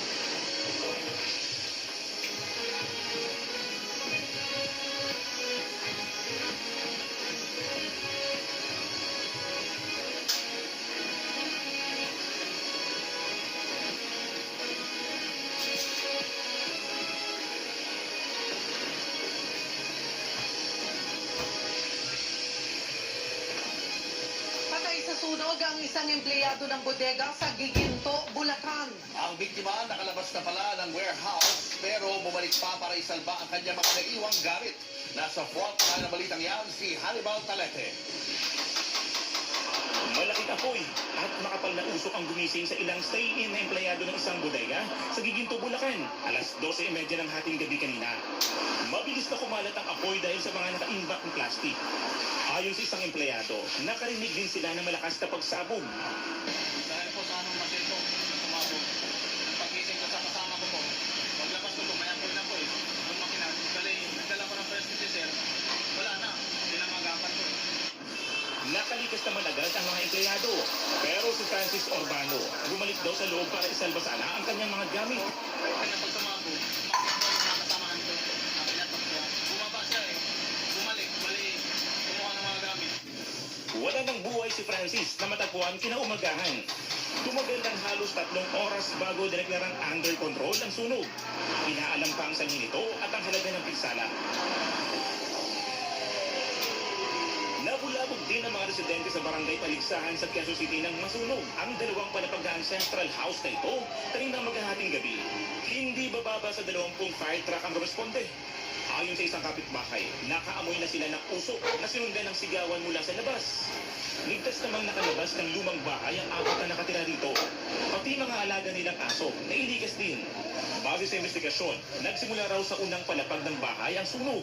Umano, meron pong kwarto na may altar at nakita po ng isa sa mga nasa loob na meron pong usok. Gawa po yan sa kahoy po eh. Alam niyo naman po, pag ang kahoy po is flammable po yan. So kaya po yung klase po ng apoy at usok na nakikita nyo ay ganun na lang po siya naglalagablab. Pasado alas 12 na ng hating gabi na nadeklara itong fire out. Nagbabalita mula sa frontline, Hannibal Talete, News 5. Isa pang sunog ang sumiklab kanina sa isang warehouse sa Santa Rosa, Laguna. Sa lakas ng apoy, mahigit 30 fire trucks ang rumisponde. Nasa frontline ng balitang yan, Simon Gualvez. Nabalot ng makapal na usok ang buong compound ng isang electronics company sa Santa Rosa, Laguna mag-aalas 7 kanina umaga. Walang tigil ang naging pagbuga ng maitim na usok mula sa nasusunog na gusali nito. Bagay na nagpatagal din sa mga bumbero para apulahin ang apoy. Ang mahirap po kasi niyan, pagdating po namin sa area, malaki na yung apoy, so automatic. Mahirap po pasukin yung area, unang na po makapal po yung usok. May mga styro po dyan, yung mga finish para po mga plastic, yung po yung mga laman po sa loob eh. Sa tindi ng sunog, itinasito hanggang ikatlong alarma, kaya mahigit 30 fire truck na rumisponde. Itong gusali na umuusok pa ang sinasabing pinagmulan ng apoy. May lawak yan na 8,000 square meters at mayroong 2 palapag na sinasabi ng mga bombero na sunog daw ang loob. Maswerte namang hindi na kumalat pa ang apoy sa iba pang building nitong compound. Sa manufacturing at storage area ng mga washing machine, pinaniniwalang nagsimula ang apoy. Patuloy pang iniimbestigahan ang sanhi nito. Wala namang nasaktan sa mga empleyadong nasa loob ng warehouse nang sumiklab ang sunog. Once na nagkaroon daw po nag-sound po yung alarm, nakita po nila na may apoy na, so automatic nag-evacuate na po yung mga tao. Ang napasok po kasi natin sa loob, totally damaged na po kasi talaga sa loob. So ngayon po, i-identify po ng ating fire investigator kung saan po talagang area nagsimula. Tumanggi muna magbigay ng pahayag ang pamunuan ng electronics company. Hindi rin nila pinayagan ng media na makapasok sa loob ng compound. Aabot sa hanggang 50 milyong piso ang inisyal na halaga ng pinsalang idinulot ng sunog sa lugar. Hindi pa kasama rito ang mga natupok na finished products o ibibentang appliances sa loob. Nagbabalita mula sa frontline, Mon Gualvez, News 5. Nang dahil din sa sunog, itinigil ang kasal sa loob ng korte sa Minglanilla, Cebu. Isa ang patay at siya ang itinuturong nagsunog. Nasa frontline ng balitang yan, si John Aroa. Makapal na usok ang bubalot sa Municipal Trial Court sa bayan ng Minglanilla sa Cebu kahapon ng tanghali. Mabilis kumalat ang apoy kaya nadamay pati ang tanggapan ng Municipal Social Welfare and Development Office at ang ilan pang opisina ng munisipyo. Hindi magkamayaw ang mga empleyado sa pagtakbo mula sa nasusunog na gusali. Nakita ko na doon sa sa NTC, sa may CR nila, doon ng mga tao na nagsigawan na sila, nagtulong. Hindi naman agad nakalabas ang mga empleyado ng korte na nasa ikalawang palapag. Nang ma-rescue sila, panay lapnos ang kanilang mukha at balat.